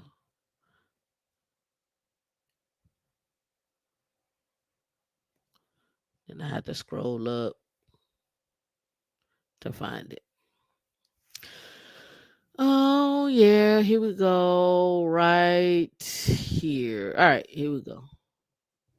We'll go down a little bit. Then we'll go back and find it.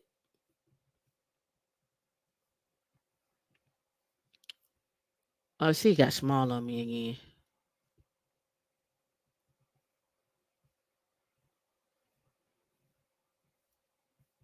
Black and white gaps are the largest in mega cities and stable cities, where half of the U.S. residents live. Get out of the city is what that sounds like. All right, let me get out. Scroll up. Here we go, right here. All right. So what they're not telling me is what the ones, and I'm assuming the ones is the rank. I'm assuming one is good, but I'm still connected to okay, still connecting the dots to the mega cities being Black, but whatever. Here they go. They got the standard of living. They got financial stability. They got job opportunities here. And it looks like an urban preferably, it looks like your one is here. And then the high growth hubs looks okay. But when you start getting down here to mega cities, it don't look that great.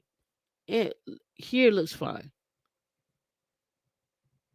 See, more negative Black outcome, more positive Black outcome. So the white is negative outcome, Black is more positive outcome. So standard of living better, job opportunities better, stable community overall number one, right? We're gonna scroll back up. It's okay to be. We're gonna stick with Black and blue. All right. We want more Black than anything, but we'll take a lot of blue. High growth hubs. To me, anything below these two, I don't care about.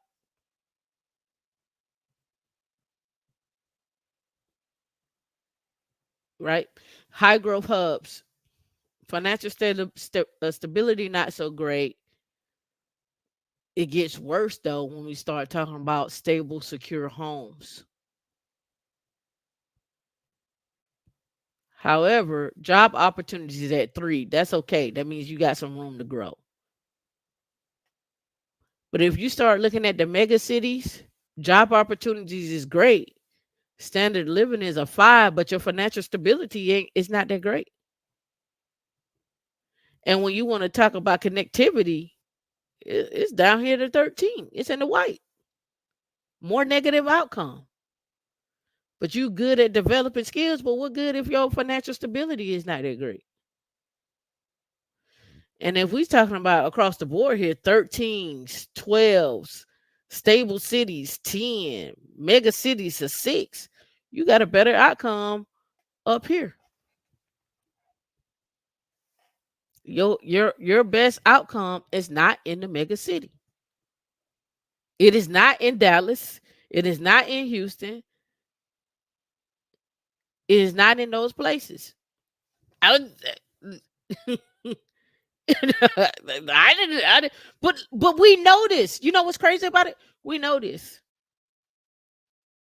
We know this. You know why we know this? Because you can see across the board. We hear every day. I moved to Houston and I'm struggling, or I move. Either you move to Houston and you struggling, or you move to Houston and you thriving. People go to Atlanta all day, every day. I moved to. I don't know why y'all be trying to move to these cities on a $5 dream and say you gonna make it and you're gonna be a TikToker and you're gonna be a YouTuber or your TikTok flip flop. Like your TikTok flip flopped on you. No. And we literally are seeing, and I can vouch for this. I can vouch for this. I have been to Miami. I wouldn't even dare move to Miami. Nothing less than 200K. I wouldn't even think about it. Wouldn't wouldn't even cross my mind. So I don't know why you try to move to a city. You like I'm about to go bop with the folks that about to bop, about to bop. No, you about to get bopped upside the head. That's what you about to get bopped upside the head. And I've been seeing this. I've always said I don't even know how y'all make it in DC off 100,000. It's just no way. And I said that back in 2010, 2011. I said that back then. I was like, there's no way. When I was there, the average townhome at that time that was across the street from my apartment complex was 700,000. And I was like, how do they afford to pay for a $700,000 condo or townhome in 2011? Here we are. Let's fast forward. Them townhomes is a million, 2 million. That was in 2011.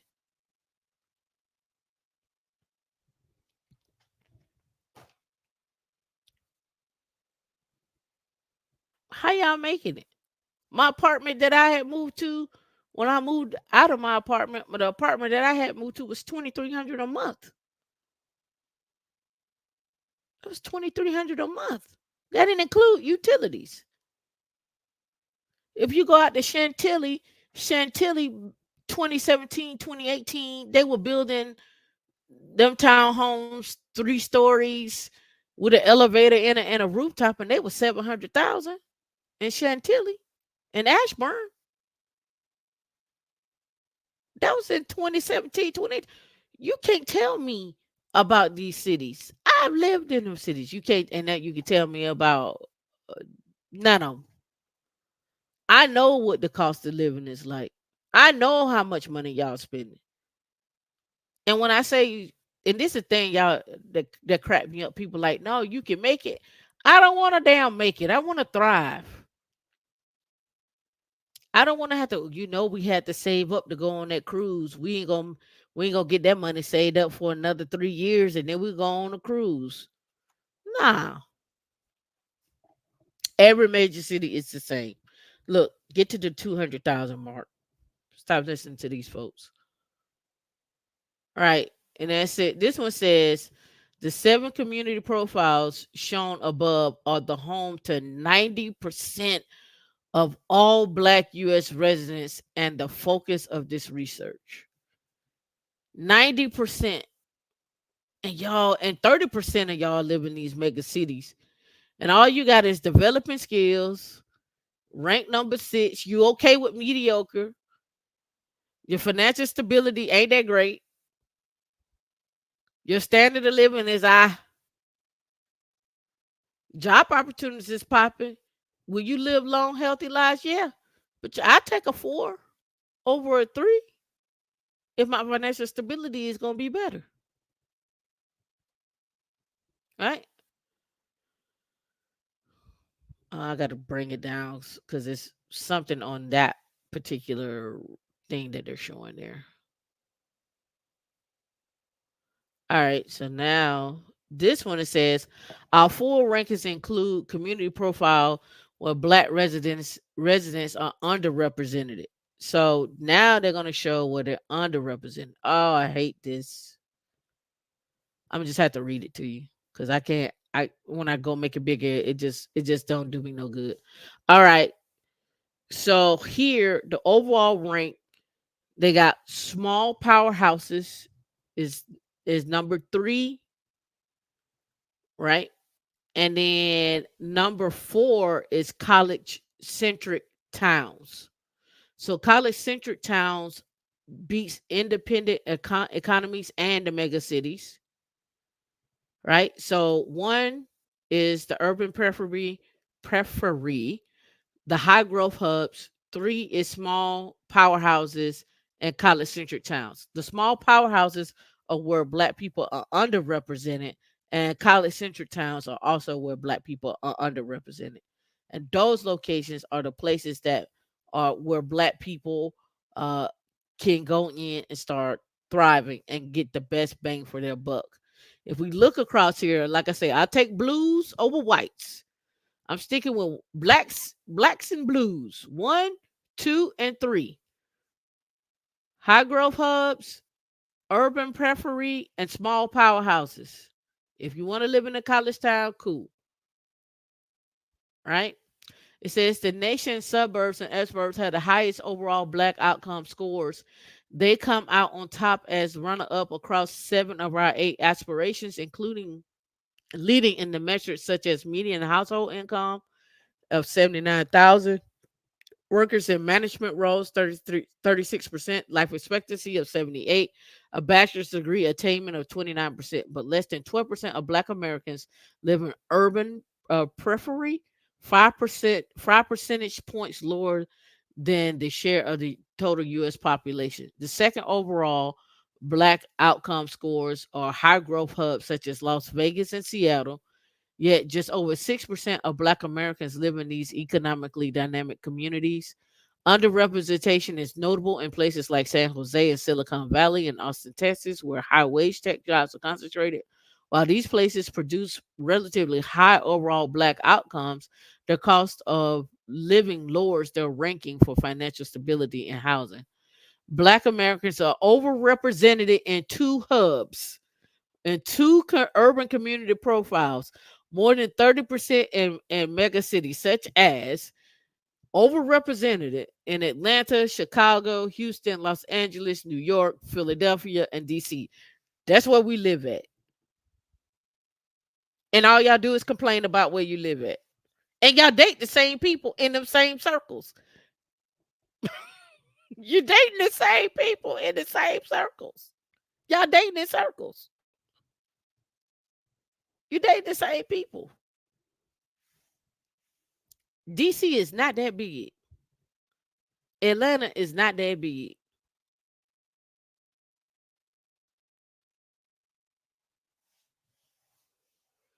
The DMV is not playing with 100K. Yeah, DMV. Yeah, you over there playing. You over there. 100K ain't doing nothing in the DC area. These urban areas have strong economies and above average Black households at 68,000. The residents match those in the urban preferably in college degree attainment and workers in management roles.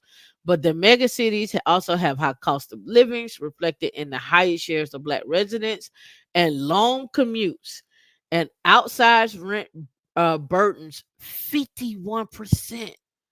Almost 19% of Black Americans live in less dynamic, stable cities where median incomes tend to be lower at 52,000. Y'all ain't making but 52,000. Come get this work, Mo. Why won't you go live somewhere where you can thrive and make the most money and have the best outcome? What is the problem? Almost 19% of Black Americans live in less dynamic stable cities where the median income tends to be lower at 52,000. Stable cities rank poorly on health and longevity and near last among all community profiles for Black residents, mental and physical health, and on measures of stable community. Locations that fit two rural community profiles for are home to about 15% that rank near last on most Black outcome scores. Poverty and food security rates among rural Black residents range from 28% to 32%. Life expectancy 74 to 75 may reflect high uninsured rates. However, rural communities do rank highly in housing, driven by lower rent burden, higher home ownership. Notably, Blacks are overrepresented in trailing in rural counties and underrepresented in stable rural counties. Virtually nowhere in the nation are outcomes for Black residents on par with those of white neighbors. First, no U.S. county has a sizable population has achieved parity or even close. Only 37% with more than 25 residents are close to parity with collectively these counties are home to just 40,000 or 39,000 blacks, 0.1% of the Black U.S. population. We draw insights on comparing Black residents' outcomes to those of white residents in communities.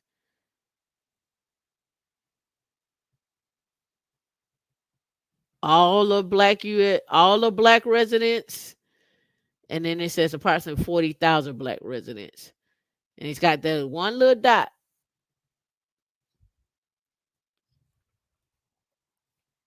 I'm looking. I ain't gonna read all of this. This is a long report, but you get the gist. The Sunburst stand out of balance for better Black outcomes and parities. Outcomes for Black residents generally improved over the past decade, but unevenly with some expectations. Results are mixed when it comes to narrowing the racial gap over time. You all can go through this report. I'll read more about it, but I wanted to get this report out to you because I'm not making stuff up and calling things crazy. Like, I see it. I don't know if you don't see it, but I see it. The Chat GPT. Now you can take this report and summarize it. Yeah, y'all move from the you move from Dallas to Houston or Atlanta to Houston to meet and date the same people. They the same people.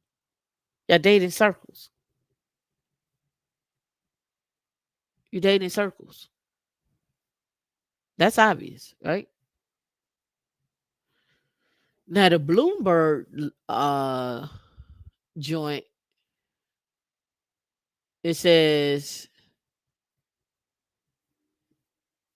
this is what I had pulled up for this not Bloomberg. This the other one. This report explores Black workers in the private sector. It says in three parts. First, their participation in U.S. private sector. Second, the representation and investment. And then it's third, the path forward that includes key challenges to address actions companies can take. Right. And so this is us in the private sector. It says Black workers account for 15 million or 12% of the 125 million U.S. private sector workers. Overall, the Black labor, including the entire private sector, public sector, and unemployed looking for work, is about 20.6 million. Our analysis of economic data, primarily drawn from the Bureau of Labor Statistics and the U.S. Census Bureau, of 2019 and of 2018, reinforces the immense complexity of the challenge of facing many of the Black private sector workers. The concentration of the labor force by geography, industry, and occupation creates challenges. Overall, our analysis found that Black workers are underrepresented in the highest growth geographies and the highest paying industries. We just saw the report from the other one. We just saw the other report from the other one, from McKinsey. How off do you think these are? I tell you all the time, go where the opportunities at, right?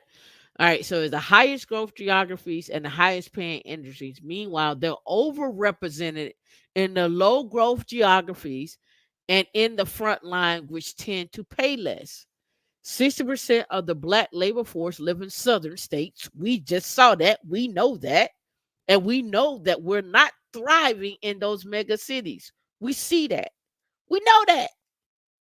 You feel it? You there? You know. You know it. All right. The concentration of black labor force in the United States 8.8% in the PAC West or Pacific West and Pacific, Midwest 17, Northeast 17%, and 56.6% in the West. I mean in the South. DC and Maryland are included in the South. For those that think Maryland and DC are North, you're not. You're included in the South. Come on back. Let's face it. You're in the South. All right. I know y'all like to call Atlanta's country, but you country too. You country too. You know damn well y'all country in goddamn Virginia. You know y'all country in Virginia. You know y'all are. All right. So, greater populations of blacks. Texas, Florida, Georgia. Texas, Florida, and Georgia. That's where black people live at. Texas, Florida, and Georgia. 8.7%, 7.9%, and 8%. I'll blow it up a little bit more so y'all can get it for yourself. But you can see that right here. 8%, 7.9, and 8%. That's where y'all live at. This is where black people live in the Southeast, in mega cities in the Southeast. If we're talking about Texas, if we're talking about Georgia, and we're talking about Florida, you know what those mega cities are. It says the black labor force is concentrated in the states in the South. Almost 60%, 11.8 million of the black labor force is concentrated in the South compared to just one third of the rest of the private sector population. As a result, companies located in the states with low black populations are, for example, much of the West and parts of the Midwest and the Northeast, right? So here you all are Texas, Florida, and Georgia, followed by New York, then Cali, then North Carolina, Maryland, right? And then you get a little cluster down here. The black labor force is not located in the fastest growing regions. They're not the fastest growing regions, right? Overall, black workers are not located in places where current job opportunities are and where growth will likely rise the fastest through 2030. For example, fewer than 1 in 10 black workers located in the fastest growing cities and other counties. They got Utah here. Instead, they're overall living places where job growth will range from low to above average, with bright spots being in mega cities such as Chicago and urban peripheries such as Clayton County, Georgia. For growth to be inclusive in these areas, workers need to be connected to opportunities being created. For example, transportation between neighborhoods and job locations and the right skills for in demand jobs. Almost half of black workers are in three industries,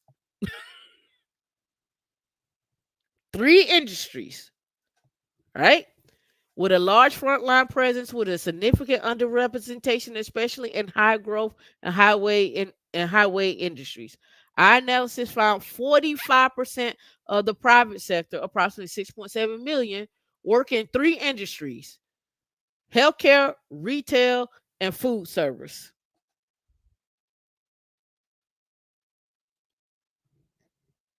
I don't make it up. It's just what the report says, right? These industries have these industries also have some of the highest shares of workers making less than 30,000 In retail, 73% of the workers fall into this category. In accommodations and food service, their share is 84%. Y'all love hospitality and food. Black men, y'all love transportation and utilities. Um, pull this up.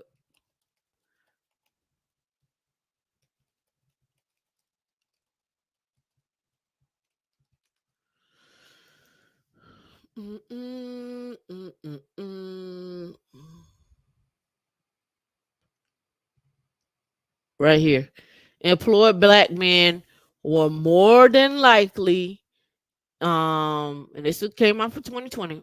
Employed black men were more than likely than employed men of other race and other and ethnicity groups to work in transportation and utilities. That's where you work at. That's from the Department of Labor Statistics. It's where the men work at, and the women work in hotels, food, and healthcare. That's it. This is where we're at. And so we can't keep talking about squeeze, and make millionaires and make generational wealth. We got to work on skills. We have got to work on trajectory and career paths. And Dee and I were talking about this week. We've got to change the flow. We've got to change that model. If you going to work in HVAC, own it. Buy companies. If you're going to be in healthcare, own some group homes, train some nurses, staff, be a staffing agency. But you have got to change the trajectory. You can no longer, I don't know how y'all do this for 40, 50 years and think the outcome is going to be greater. It's not. You're getting, as my homegirl from Arkansas say, y'all getting dirsted out here.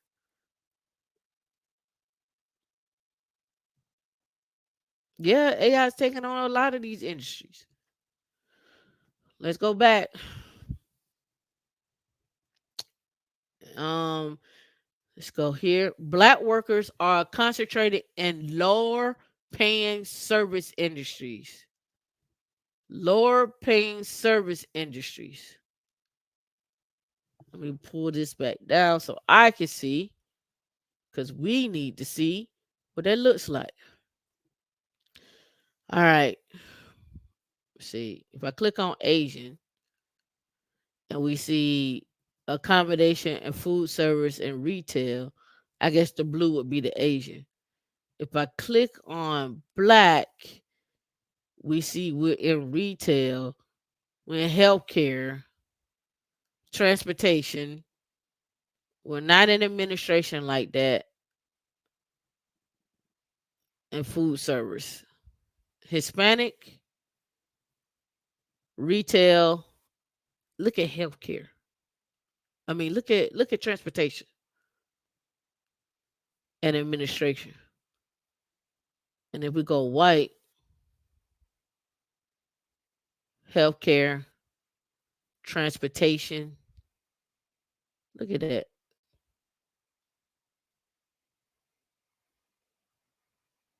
Look at that.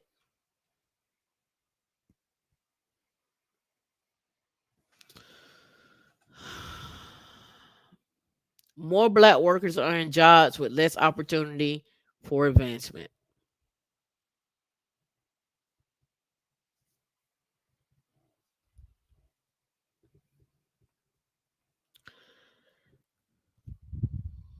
More black private sector workers, 43%, make less than 30,000 per year, compared with 29% of the rest of the private sector. In addition, black workers tend to be in industry with the largest frontline labor. 3 in 5 black workers work in the frontline jobs, such as service workers, laborers, operatives, and office and clerical workers. 43% of black private sector workers earn less than 30,000 per year. 43% of private sector workers, which was about 12 million, earn less than 30,000 a year.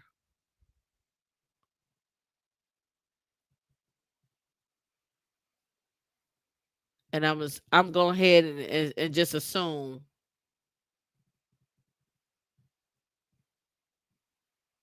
that they're putting these numbers up here to show the percentage in the states.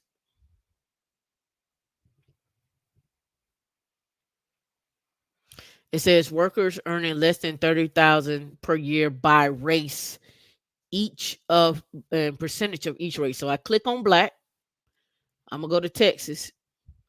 43% of you in Texas earn less than 30,000 a year. We're gonna go to Florida. 50% in Florida. Georgia 47%. Alabama 53.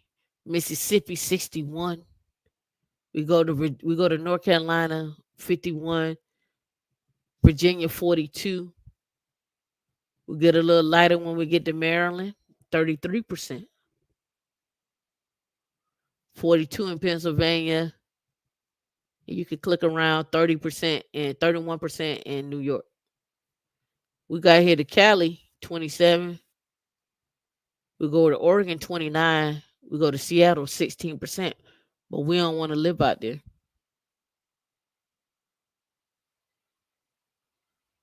We don't want to live out there,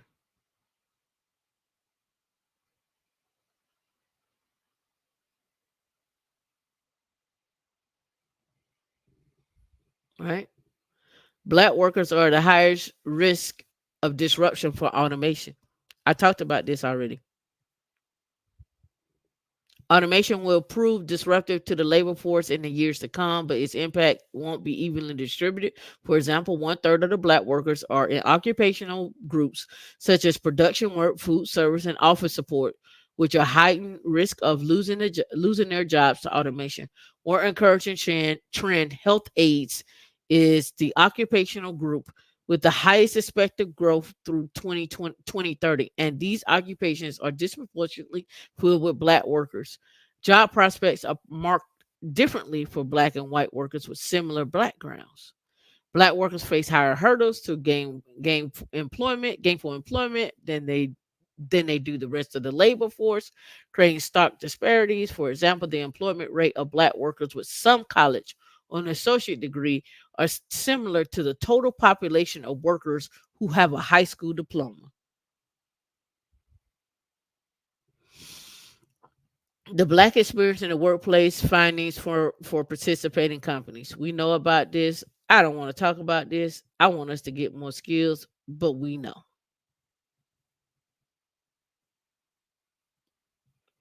Black employees face 5 common challenges in the private sector. Let's talk about it. The 5 challenges that they face are representation, advancement, and experience. So you see, frontline jobs largely do not connect black people with sufficient opportunities to advance.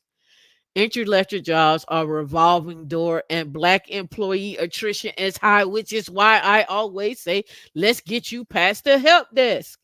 Let's get you the skills so you don't have to be in the revolving door. Hence why I always say focus on Linux, focus on cloud, Ansible, Agile, Kubernetes, platform, site reliability engineer, space, AI, blockchain, high performance computing. Stay in those areas. Be in those areas for the rest of your life. Add skills.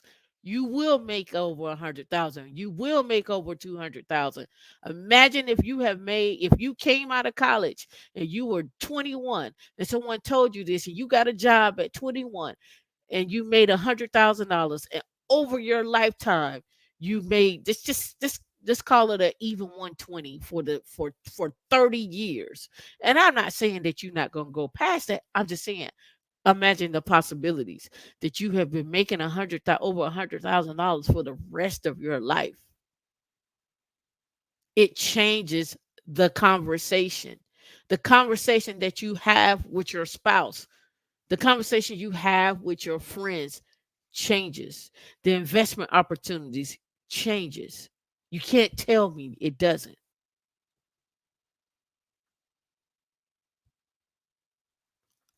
Help desk is cool. It is fine. Don't stay there more than a year or two. If you do not add any skill sets while you're there, it's your fault. Why? Goes back to my original opening. You signed a contract with yourself to improve. And if you choose not to improve, that's on you. So when they lay off and you don't have no certificate or you don't have no degree or you haven't went to Code Cloud, you haven't went to a cloud guru, you haven't spent no time on Pluralsight, you haven't spent no time with other teams, you haven't spent no time skilling up, you haven't put yourself out there to interview, you haven't put yourself out there to practice, if you haven't came to Women in Linux, if you haven't studied, if you haven't done those things, that's on you. That's on you. The goal is not to get a job and be at the help desk forever. Not at the same pay. I hope that's not your thing. Either you gonna get in this game and make the money, or you gonna get tossed out. We're already talking about automating you out. You can forget about fast food. McDonald's, in fact, is hiring people now for AI. McDonald's is hiring people for AI and data science. So is CVS.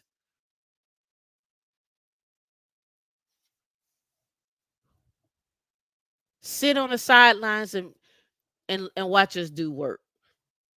You know what you're gonna sit on the sidelines and do? I'm gonna tell you what you're gonna do. I'm gonna tell you. I'm gonna tell you exactly what you're gonna do. Let me pull it up. Tell you exactly what you're gonna do.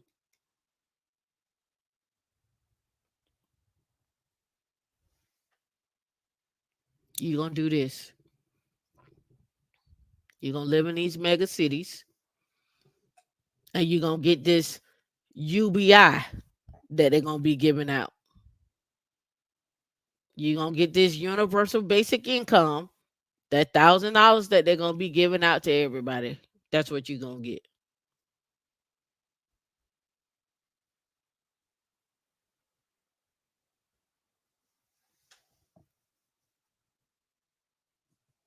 That's what you're gonna get. So you gotta pick a struggle.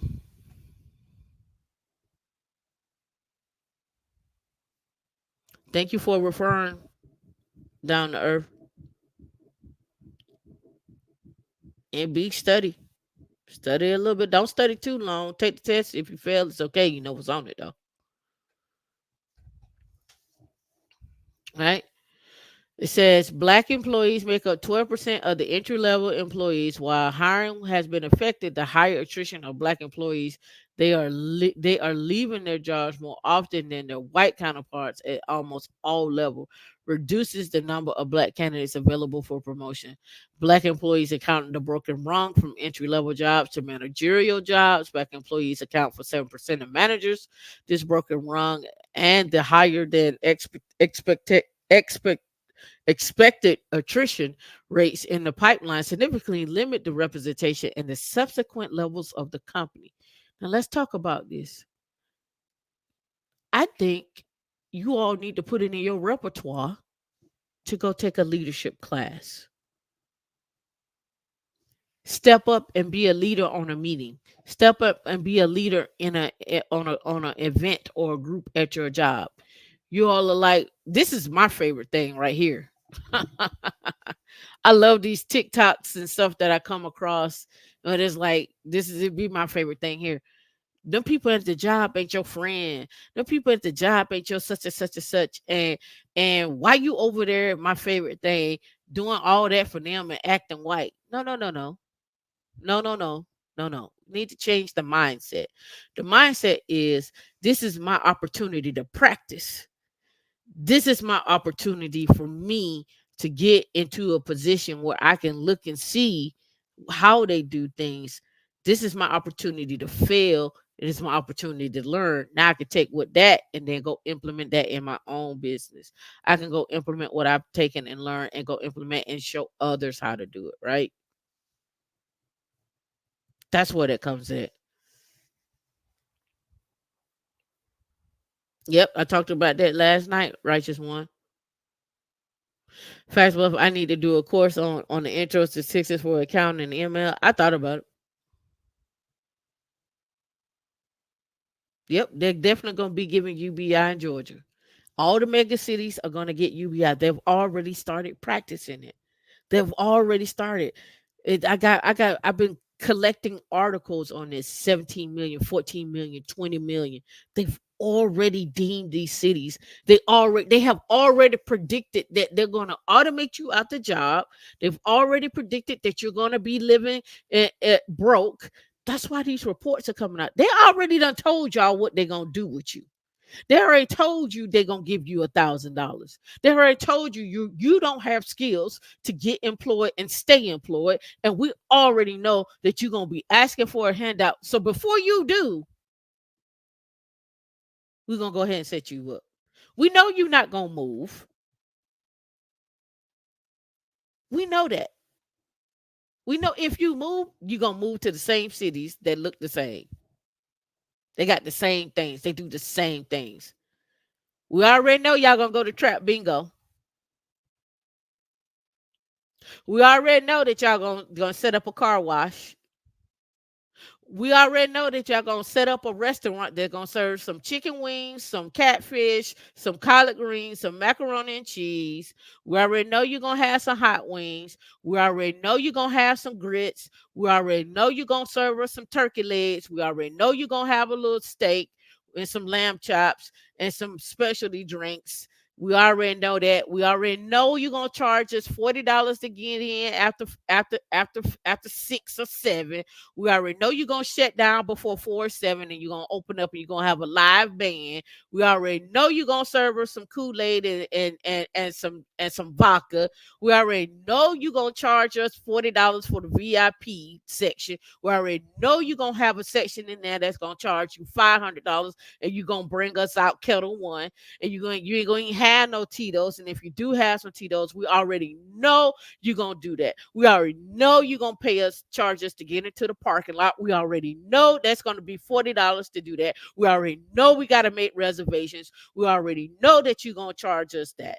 We already know we gotta have our hookah. We already know we're gonna already have somebody that's a DJ. We already know that's gonna be a fight. We already know that security is gonna be there. We know somebody gonna be at the back door to let us in through the back. We already know that. We know that in every city. We know if we go to Atlanta, we know if we go to Houston, we know if we go to Dallas, we know if we go to Miami, we go to DC, we go to Maryland, we go to all these cities. We got the same thing. You like, I want to check out the city and see what they're doing. They all do the same thing. We already know you're gonna paint and sip. We already know you're gonna have a jazz festival that don't even really have jazz artists. We already know you don't even know what jazz is. So you'll put somebody on there like Maxwell, but Maxwell ain't really jazz. You'll throw Anita Baker on there because she old school, but they ain't really jazz. We already know you're gonna have a brunch. And then you're gonna, and my favorite, you're gonna have a day party. And your day party's supposed to start in the day, but it's going to go start at 4 o'clock. We already know that. I don't know why y'all go to the same cities to go to the same things, to do the same things. Y'all do the same things in every city. We already know what you're going to do. I already know what it's going to look like. I already know you're going to go to the mall. I already know you're going to go buy the designer bag. We already know you're going to come stepping out. You we already know that.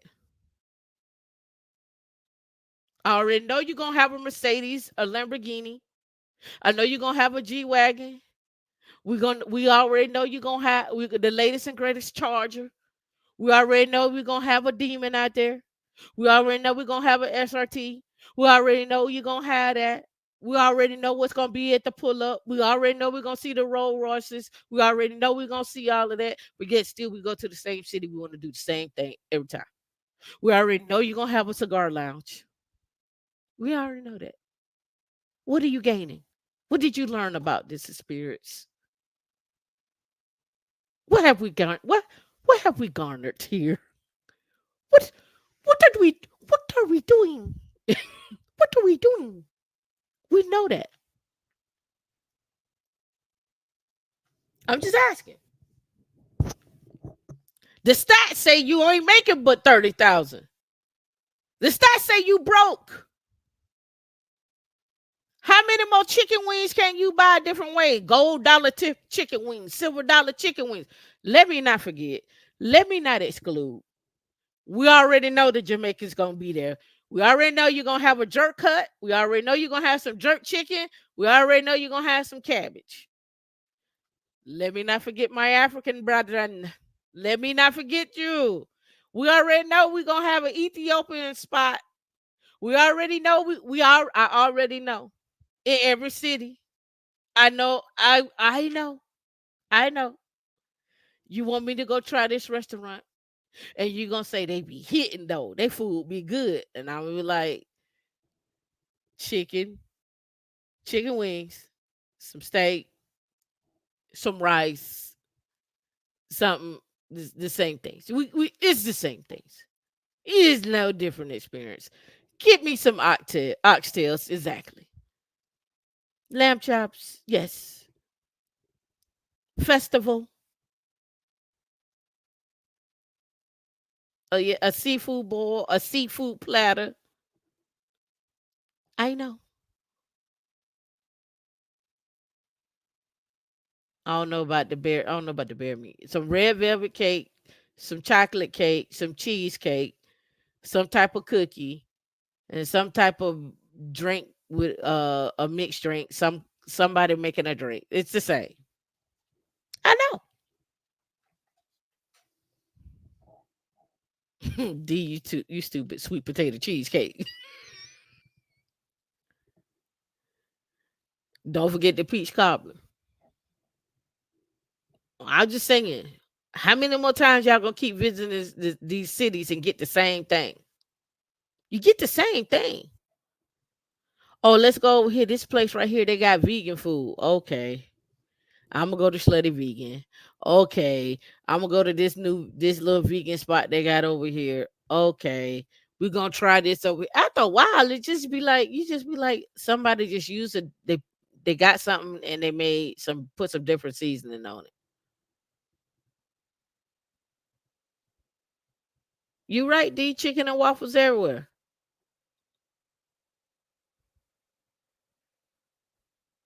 Yep, 2 hour max seating, or we're gonna kick you out. My favorite thing. This is my favorite thing here. If it's a party of 3 or 4 or more, gratuity is already added, and on top of that, y'all need to make sure you got a minimum order. Make sure you got a minimum order. Y'all, you know what? They, you know what? Your own people treat y'all like trash. Your own people treat y'all like trash, and then y'all be like, we got to keep them open, but then they treat y'all like trash.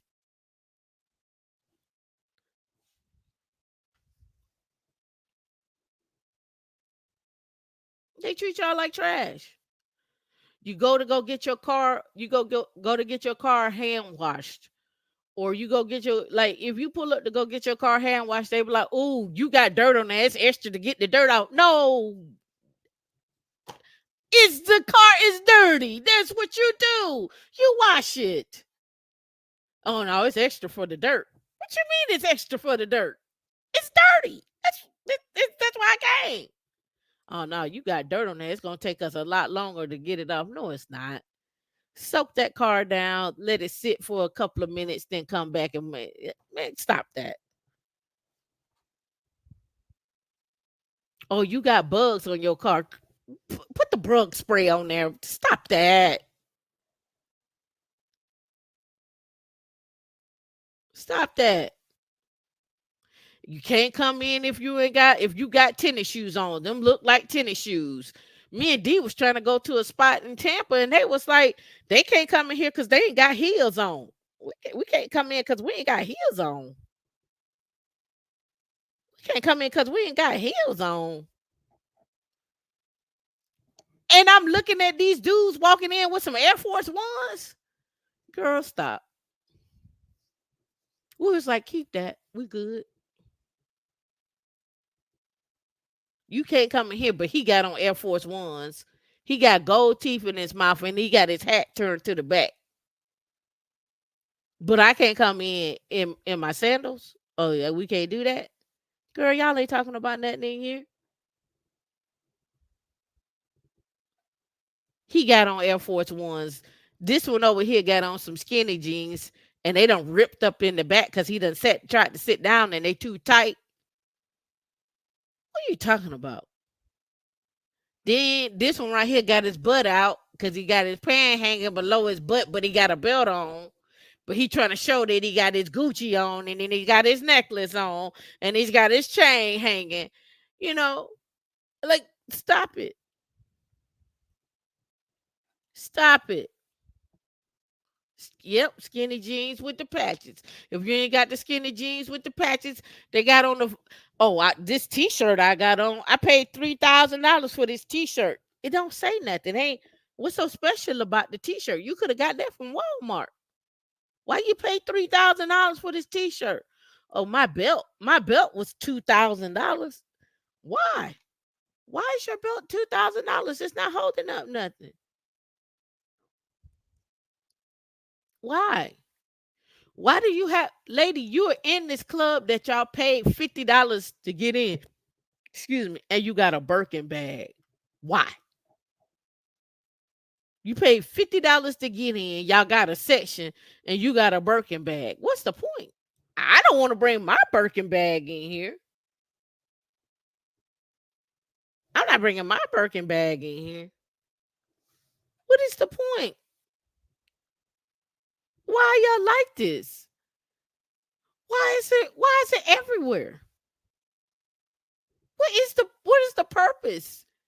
We can't even, you if we want to park, oh, if I want to park in the front, it's, oh, you gonna have to get, it's for you to park in the front, it's 200 for you to park up here, and we'll keep your car up front.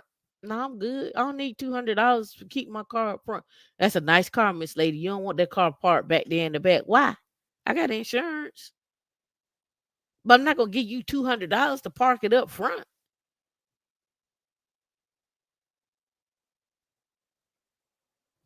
What's the point? You ain't gonna do nothing if somebody came and tried to steal it anyway. If somebody tried to come steal it, you ain't gonna run to them and be like, "Don't steal that." You ain't gonna do that. You gonna be like, "Yeah, Miss Lady, we saw him. We tried to come inside to get you. Why you coming inside to get me?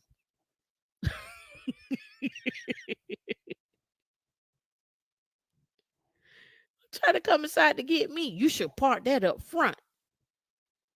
You keep them parked up front."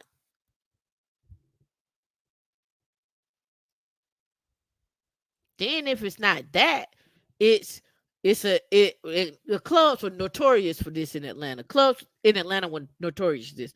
112 was notorious for this. All of them were notorious for this. They would have people standing outside in the line, and they let the line build up, and it be cold outside, and they let ain't nobody inside, so they just keep the line. They just let it build up.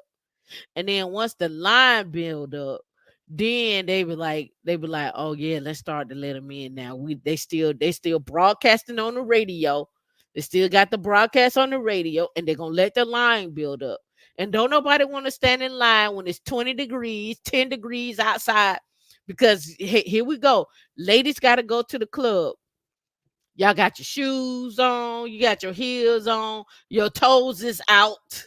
You got on a scantily dress with the T straps. You waited ready to go in so you can get your drink on and stuff like that. It is notorious. I done it. I don't know no woman that ain't did it. You stand out there and you just be like this. You be like, and you be like, nah, F that. I'm finna cut this line. I ain't doing this. So you pay the money to cut the line. So you pay the money to cut the line. And Atlanta was notorious for this. Notorious. It be some dudes that will come down. Dude, men, y'all are funny. Y'all are funny. Let me tell you why y'all so funny. Fellas, y'all like, I ain't standing on no line like that. Who we know here, we gonna cut. But before y'all cut the line, men, this is what y'all do. Y'all walk over, y'all go down the line to see what you can see. Y'all be like, they be like, I see me a little honey right there. What's your name? We about to go in. And the girl be like, it's me and my friend. It's me and my friends. He was like, "Well, I got a couple of fellas with me, but you cute though." Cause fellas, y'all gotta stroke y'all ego. You gotta stroke y'all ego. Come on, how many of y'all? It's four of y'all. It's all good. We got a section in there anyway. But you don't even have a section. But now y'all gotta go get a section because you got the four girls with you. Now y'all done picked them out of the line, and now y'all on her all night long. Like him is lady, here your drink. What you drinking? Y'all, I love that. Y'all be like, what you drinking? Whatever you and your girls drinking. All right, cool. Get y'all something, something. And listen, when they be bringing these bottles and stuff like that, it don't be mixed drinks. You got to stand there and mix your own crap. You got to get the vodka, you got to get the Coke, you got to get the Sprite, you got to get whatever it is, the orange juice, the cranberry juice, the cups, the ice. They bring all of that over. Then y'all stay. Then everybody, and then this is what cracked me up about y'all. Like these sections. This is what cracked me up about y'all. Because I'll get a section, it'll just be me and D. I don't need 50,000 people in this section. I just don't want to stand up all night long, and I want service when I want it. So I get me a section. Y'all get a section. It be 15 men in one section on 4 bottles or 1 bottle. I'm like, well, how far that vodka bottle gonna go? Ain't that but one little bottle? Have you seen them Kettle One bottles? Have you seen them Kettle One bottles? They ain't but this big. And you ain't gonna give maybe a couple of drinks. And then y'all crack me up because then this is what y'all do. Y'all go get the vodka and then y'all put the extra Sprite in there or y'all put whatever else in there to make it stretch. Now y'all get stupid with it. You like, let's just order the bottles and just pour them out. How many more cities y'all gonna move to do the same daggone thing? You're doing the same thing. You move to Dallas, you're doing the same thing. You move to Houston, you're doing the same thing. How many chicken wings can you eat? How much more Rasta pasta and jerk you gonna eat? How much Ethiopian food you gonna eat? When you gonna switch it up? Because the stats is out. The stats say you broke and you spent $70 billion and you ain't even living in cities that are thriving. The stats is out. You broke and you ain't getting you're not even working on getting any skills to get out of it. But you want to come on Obama's internet and argue with people about making 100,000 or making 200,000. You want to doubt people and what their abilities are and what they're doing. What is wrong with y'all? What is the problem? Mad rant over.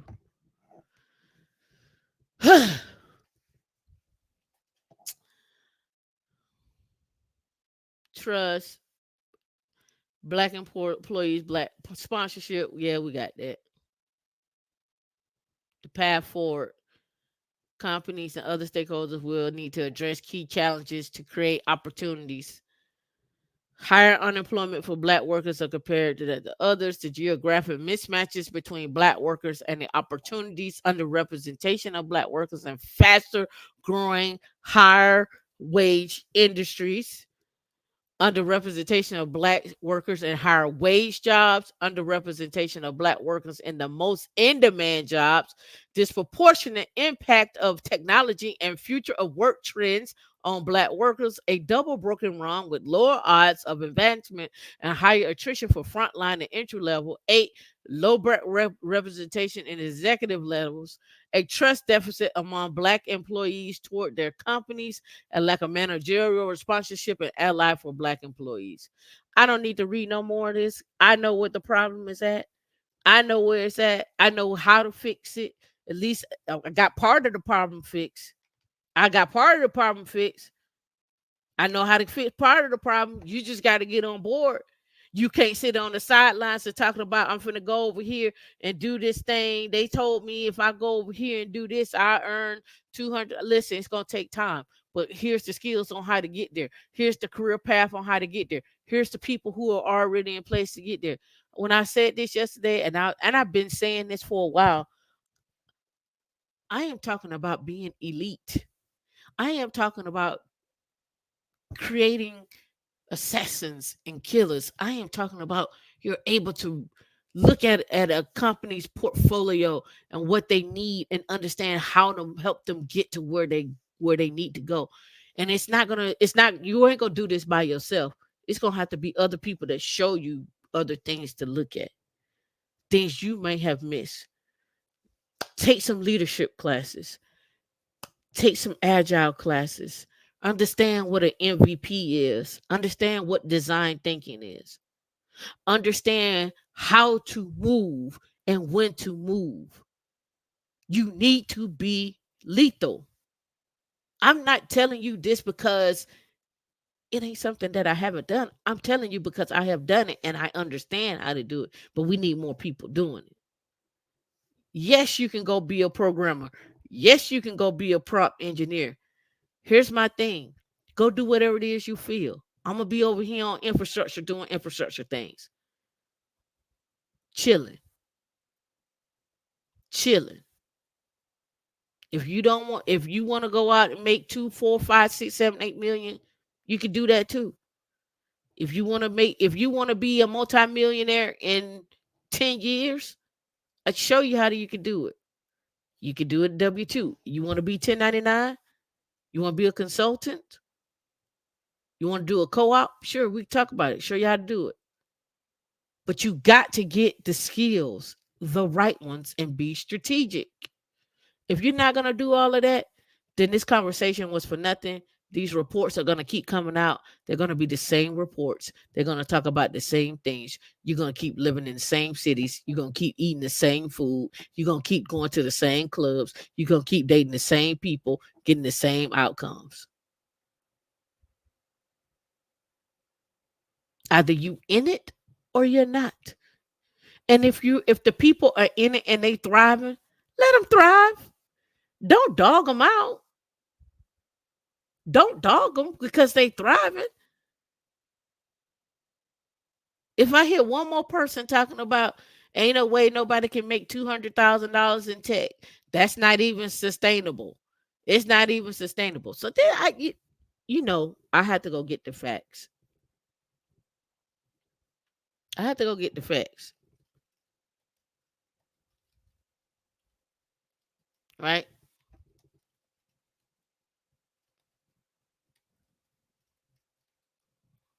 Right. So I'm always looking up these numbers.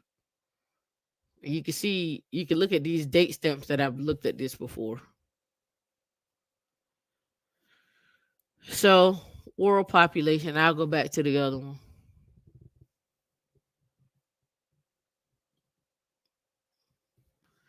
But who's making over 200K? Where are they at? DC, 19.8%.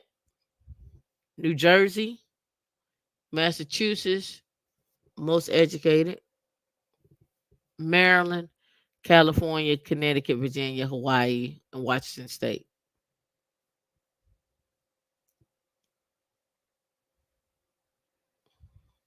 Right? Now, let's take it even one step further. What percentage of black people make over that and what percentage of white people make over that? I hate when it gets stuck like this.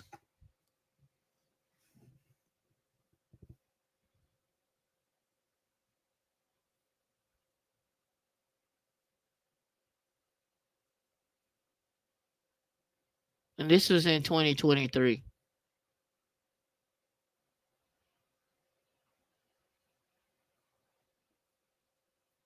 That's 2016.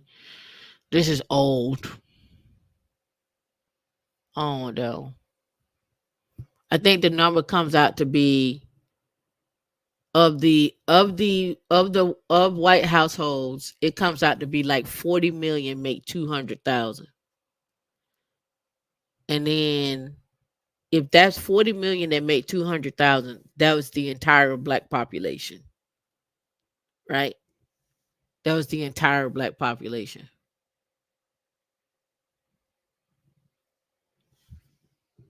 This only go up to 2014. That's not a good one. When I find it, I'll post it on the community wall. When I find it, I'll post it on the community wall.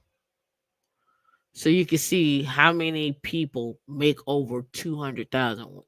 It's of course it's more people that make over 100,000. So it's 17.6% right here. I'll go here. Oh yeah. All right. White households is 13.4%. White households 13.4. And this is a 2022. So how many white people in the US? 231.9 million. Now, we know that some Hispanics can be included in that, but we're just going to go with what we got. So let's go here, hit the calculator. We're going to go on 232 million.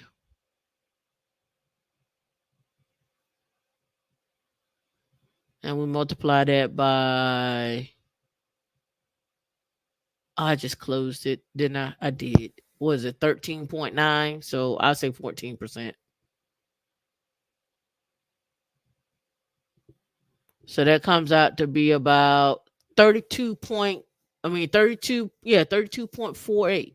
So 32 million people in the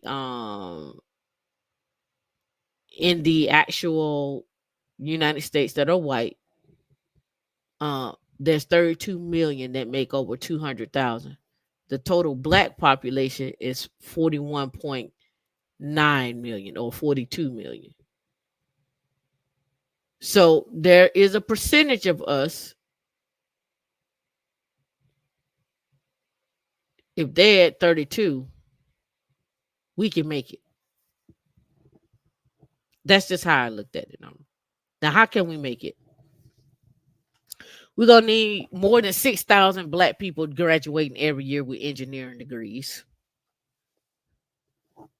I would love to get the stats of black people in tech that are working in infrastructure. I would love to have that.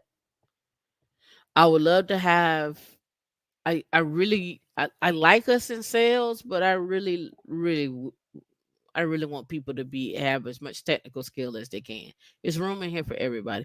Only reason why I say I just want you to be able to live longer, be in tech longer. And maybe you don't want to be in tech forever. Maybe you want to do 10 years and maybe you want to make 4 million in tech and be out. Maybe that's your goal. Maybe you got a number 4 million and out, right? And then maybe you want to do something else. But what is that something else that you're going to do replace? Because you're talking about early retirement and so forth. Whatever that looks like for you. But math, understanding programming and operating systems at a base level, that should be a community college thing. And then you can go down the road of whether you want to be electrical or computer engineer or computer science. And then you can also go down the road of like, I'm just going to go get my Azure or AWS or whatever cloud cert, and I'm going to work that up. The reason why I always focus on Linux, because I know you could be a Linux administrator at a hosting company and get some basics and some fundamentals and some troubleshooting under you. Focus in on the cloud because hosting companies work with cloud, and so you can move around within the hosting company and utilize your skills. And then if you decide that you want to go bigger, you could go bigger, or you could go to a little smaller private company. But now you understand how to work with customers, internal and external. You understand how to communicate. You understand how to deal with people, and then you're done. Right?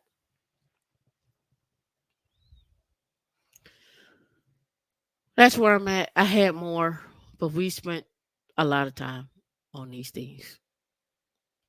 I have a whole lot more that I wanted to get through, and I didn't get to it. So we just gonna have to hold on off and get to it.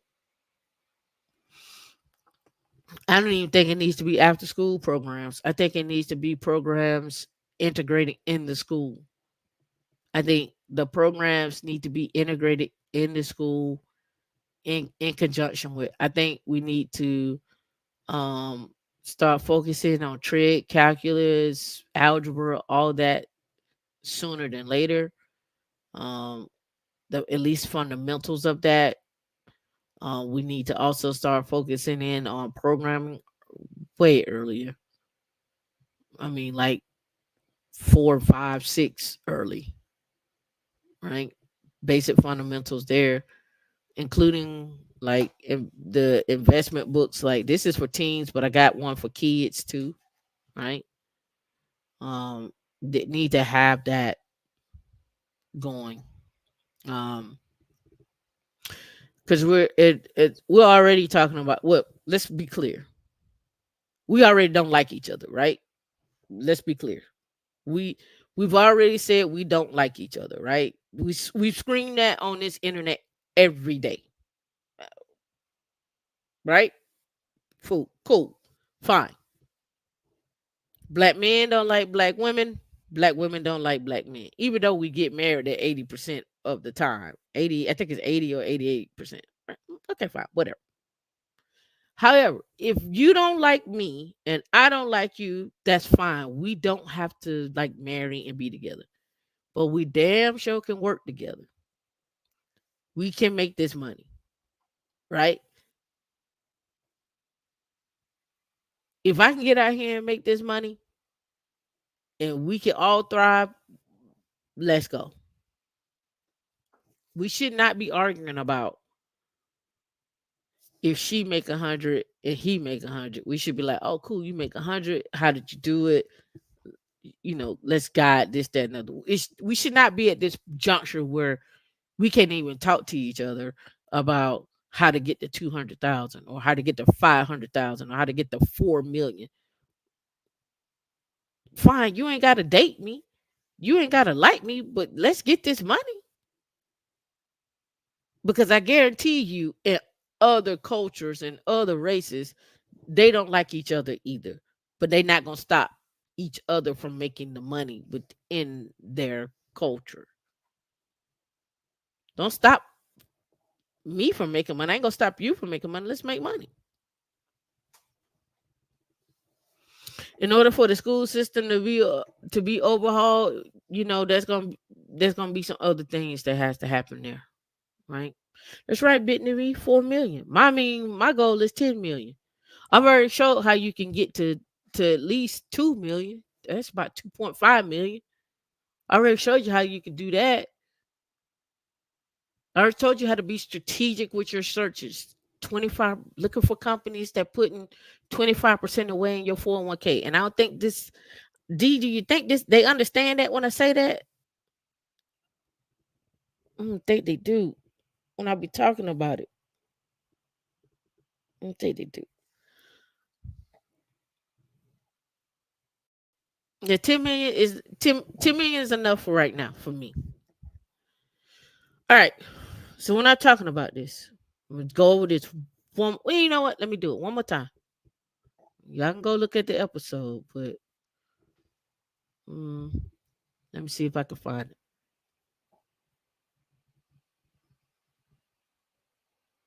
Hmm. Let me see if I can find it, and we'll go through it one more time. Yeah, I don't care if you don't like me or not, but we're gonna get this money together. I'm not gonna stop you from making some money. Like, yo, why you want to stop somebody from feeding their family? Why you want to stop somebody from growing? That don't make no sense. That don't make no sense to me.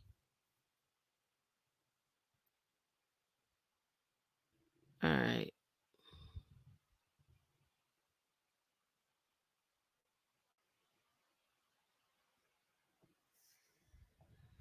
All right, it's opening up. All right, it's open now. All right.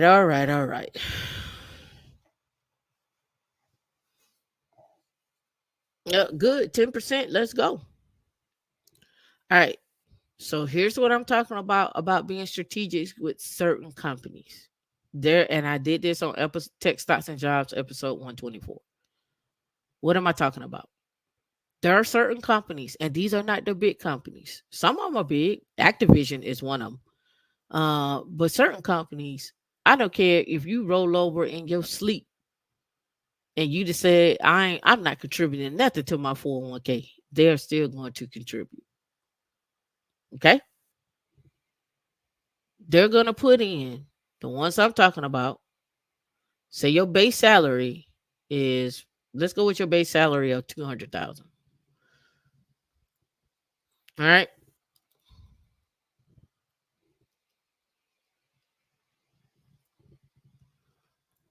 Automatically, regardless of if you don't contribute, they're going to put in $50,000 for the year. Right. What does that mean? It means this. Pull up my calculator here. So if you do $50,000 and you divide that by 12, every month they're gonna put in 4166 every month. You can round that up to 4167 because it's 4166.6666. So 4167. So every month they're gonna put in $4,167 into your 401k. You do nothing. Absolutely nothing. Okay? Now, in these jobs, in these jobs, because it is employer and employee can contribute to your 401k, this year is up to 69,000. So that means that's what's left is 19,000 for you to contribute. So in one given year of contributing to your 401k, you could be putting in, I'll just round up and be nice and say $70,000 for it. Let's make it even number here. It could be 69,000, but 79,000. I mean 70,000. So let's just say in one year, and this is where I go back to the calculator here, right? Let's just say you work this job. Let's say the first year you're like, oh snap, I don't put in $70,000 because the employee contributed me and then the employer contributed. And because it is a monthly thing, you're putting in that 19,000 and they putting in the 4167.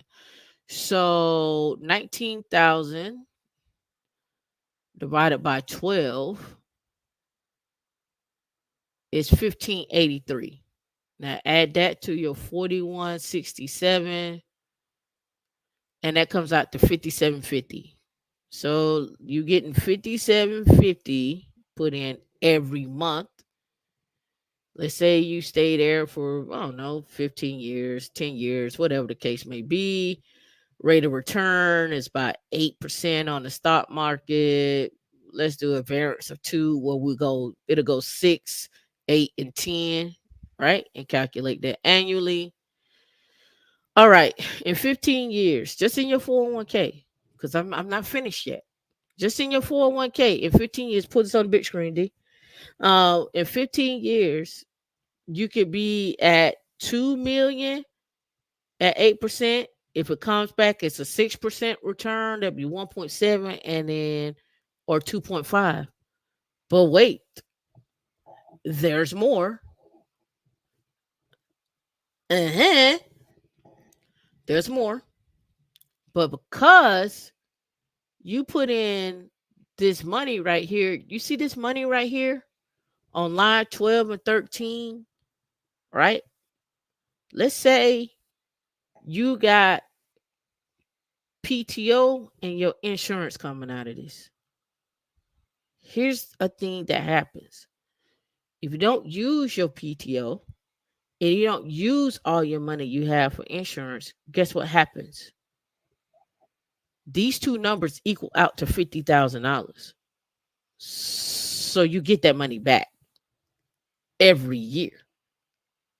So let's say you use 10,000 of that. Let's say you got 40,000 that's coming back to you. All right. All right. So let's do this. 40,000 times point 0.7, you have roughly about 28,000 after taxes coming back to you. So that's every year, right? You maxed out your 401k, you putting in 69,000, right? And then you got another $28,000 coming back to you to do something else. What are you gonna do with that 28,000 that's coming back to you to do something else with? Are you gonna go on a shopping spree, or you gonna take that money and have that money go work for you? Are you gonna dump that into a CD? Are you gonna dump it into a mutual fund? Are you gonna dump it into a high yield savings account? It's gonna be your emergency fund. Are you gonna put it in a brokerage account? What you gonna do with it? It need to work. That money need to work. Because you're smart. Because over the year, you haven't racked up any credit card bill. You pay it off every month. You hadn't went out and bought that extra luxury car, right? So it can be very lucrative. How do you get these jobs like that? I talked about it in episode 124. This is not a match. It is not a match. It is straight salary percentage into your 401k. There are a couple of companies out there that do that, and I talked about it on that episode, right? You said this reminds me of a guy with a CS degree calling out a guy with no CS degree that's helping others get in tech. It's foolish. What's going on? Komai 27 ATL. What up? ATL, stand up. Private is good unless you're in gov. And private is good unless you're in gov tech. Here's the thing. Gov tech, government contracting and whatnot. Every last public sector, private sector, your skills matter. Don't let anybody tell you that they don't, but they do. Now, where do your skill matter the most is where you got to figure out where are you going to put yourself in place to get the most bang for your buck. Where are you looking at? What kind of jobs are you looking at? Again, the industries of where they're putting money at. I told you, Department of Energy is putting $100 billion and they got to spend it by 2025, right? I already talked about quantum computing. I talked about DevSecOps, site reliability engineer, infrastructure, GRC, security. Security people need tech skills. Tech skills meaning they need to understand Linux, they need to understand Agile, they need to understand how data flows. And everywhere that data flows, it needs to be secure, whether it's at rest, whether it's in motion, whether it's in use. Data has to have security. There are certain codes and guidelines and compliance things that need to be met on a continuous basis, not just once a year, but throughout the year. How do we do that? How do we ensure that? We don't have enough security people right now with technical skills to do these things. It's so bad. It is actual considered a matter of national security. The same way it is with AI, machine learning, and quantum computing is actually considered a matter of national security. So much so, they are breaking out and doing quantum computing in kindergarten. They have kindergarten programs set up because it is a matter of national security. We're at that juncture now. Well, I don't know why nobody is even looking at it like, no, I don't care what you're telling your kids. We can have you could be a quantum engineer and be a poet. You can do both. You can do both. I'm just simply saying we're at this juncture now. What either you and we talk. I just showed you the mega cities. You ain't thriving in them, so get out. You're not making enough money in them. You're not financially stable in them, and it's not working for you. So you need to make an adjustment. And you need to make an adjustment with a skill set that's going to last you at least 10 years, 20 years, 30 years. If you're not working on skill sets that's going to last you that long, you're doing it wrong. And I've given to you time and time again, they're never going to not build data centers. We're never not going to have servers. We're never not going to have security. We're never not going to have memory. We're never not going to have these things. I don't even think the laptop goes away. I think it may get a little smaller. I don't know, but I don't even think the laptop goes away. It may get a little cheaper, but just don't see it. I don't see what would be the next wave. Maybe your tablet turns into a laptop, right? I don't know. But it's going to be some type of human interface with a device. Maybe you do your computations with blinking and you get the eye retina, but people are not ready for that yet. Not just yet. Just my thoughts. The tablet laptops are still out there, but what I'm simply saying is I don't see us like tossing out the laptop and going away. Like I don't see that. Data engineer is a good thing. Again, data administration, data engineering versus doing data analysis, right? Um you got your 3-year old quantum and programming. Yep, starting them early. We're just there. Those that want to be accountants, please be accountants. But accountants are also learning AI. They're also using AI in predictive analysis and models and so forth and so on. So don't ever think that's not going to happen. You're going to if you're an accountant, you're going to be interacting with some type of technology. If you're working in an insurance company, you best believe they're crunching data and looking at AI as well too. Best believe that. You cannot be on the sidelines talking about you don't know how to work a computer. You cannot be on the sidelines talking about you ain't never opened up Excel. What you mean you ain't never opened up Excel? At least open it up. It ain't gonna hurt you to open it up. Yeah, I haven't looked at the Apple Vision Pro. I haven't dived off into that yet. I saw Anton had his out, and I've been seeing what's his name, MB. He had his out. I haven't looked at it yet because I'm busy trying to get you all ready for the whole thing. I don't even. I think I downloaded it. Let me look. Let me look at it. Let me get my thought here. Let me see if it's on my drive and I may talk about it one day. It was there was a thing that I downloaded. It was about there's a whole report on space and the different jobs that are going to be needed for space. There's a whole report, and I had wanted to talk about it. Yeah, it was a whole report. I one day I'll probably do it next weekend. Here's one of the things right here.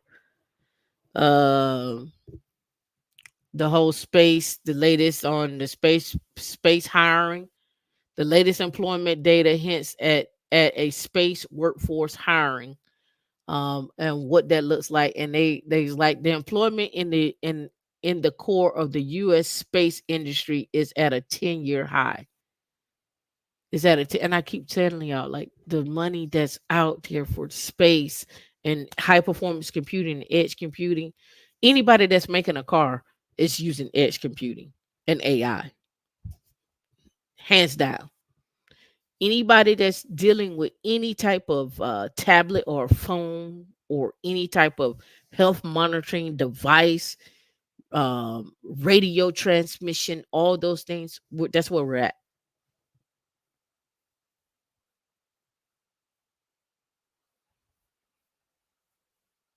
That's where we at.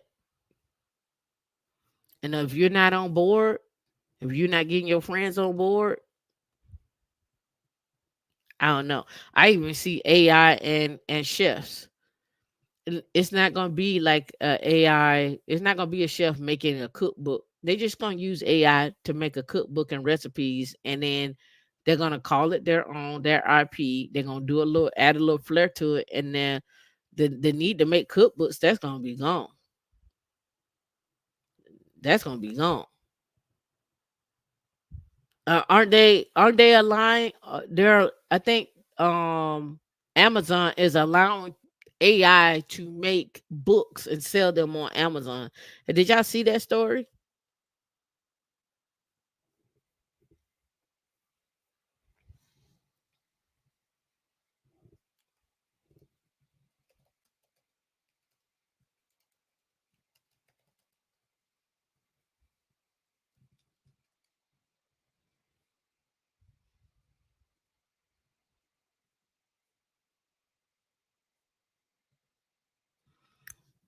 It says, "Can I sell AI generated books on Amazon? Artificial intelligence content, text, images, and translations. We require you to inform us of an AI generated content when you publish a new book or make edits to republish an existing book."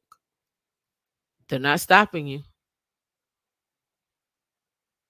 Yes. Can I write a book with AI and sell it? Yes. Amazon KDP allows ebooks created with AI technology as long as the writer abides by their Kindle publishing rules. So there you go. You write a book in AI and publish it. If you want to be a writer, now's the time.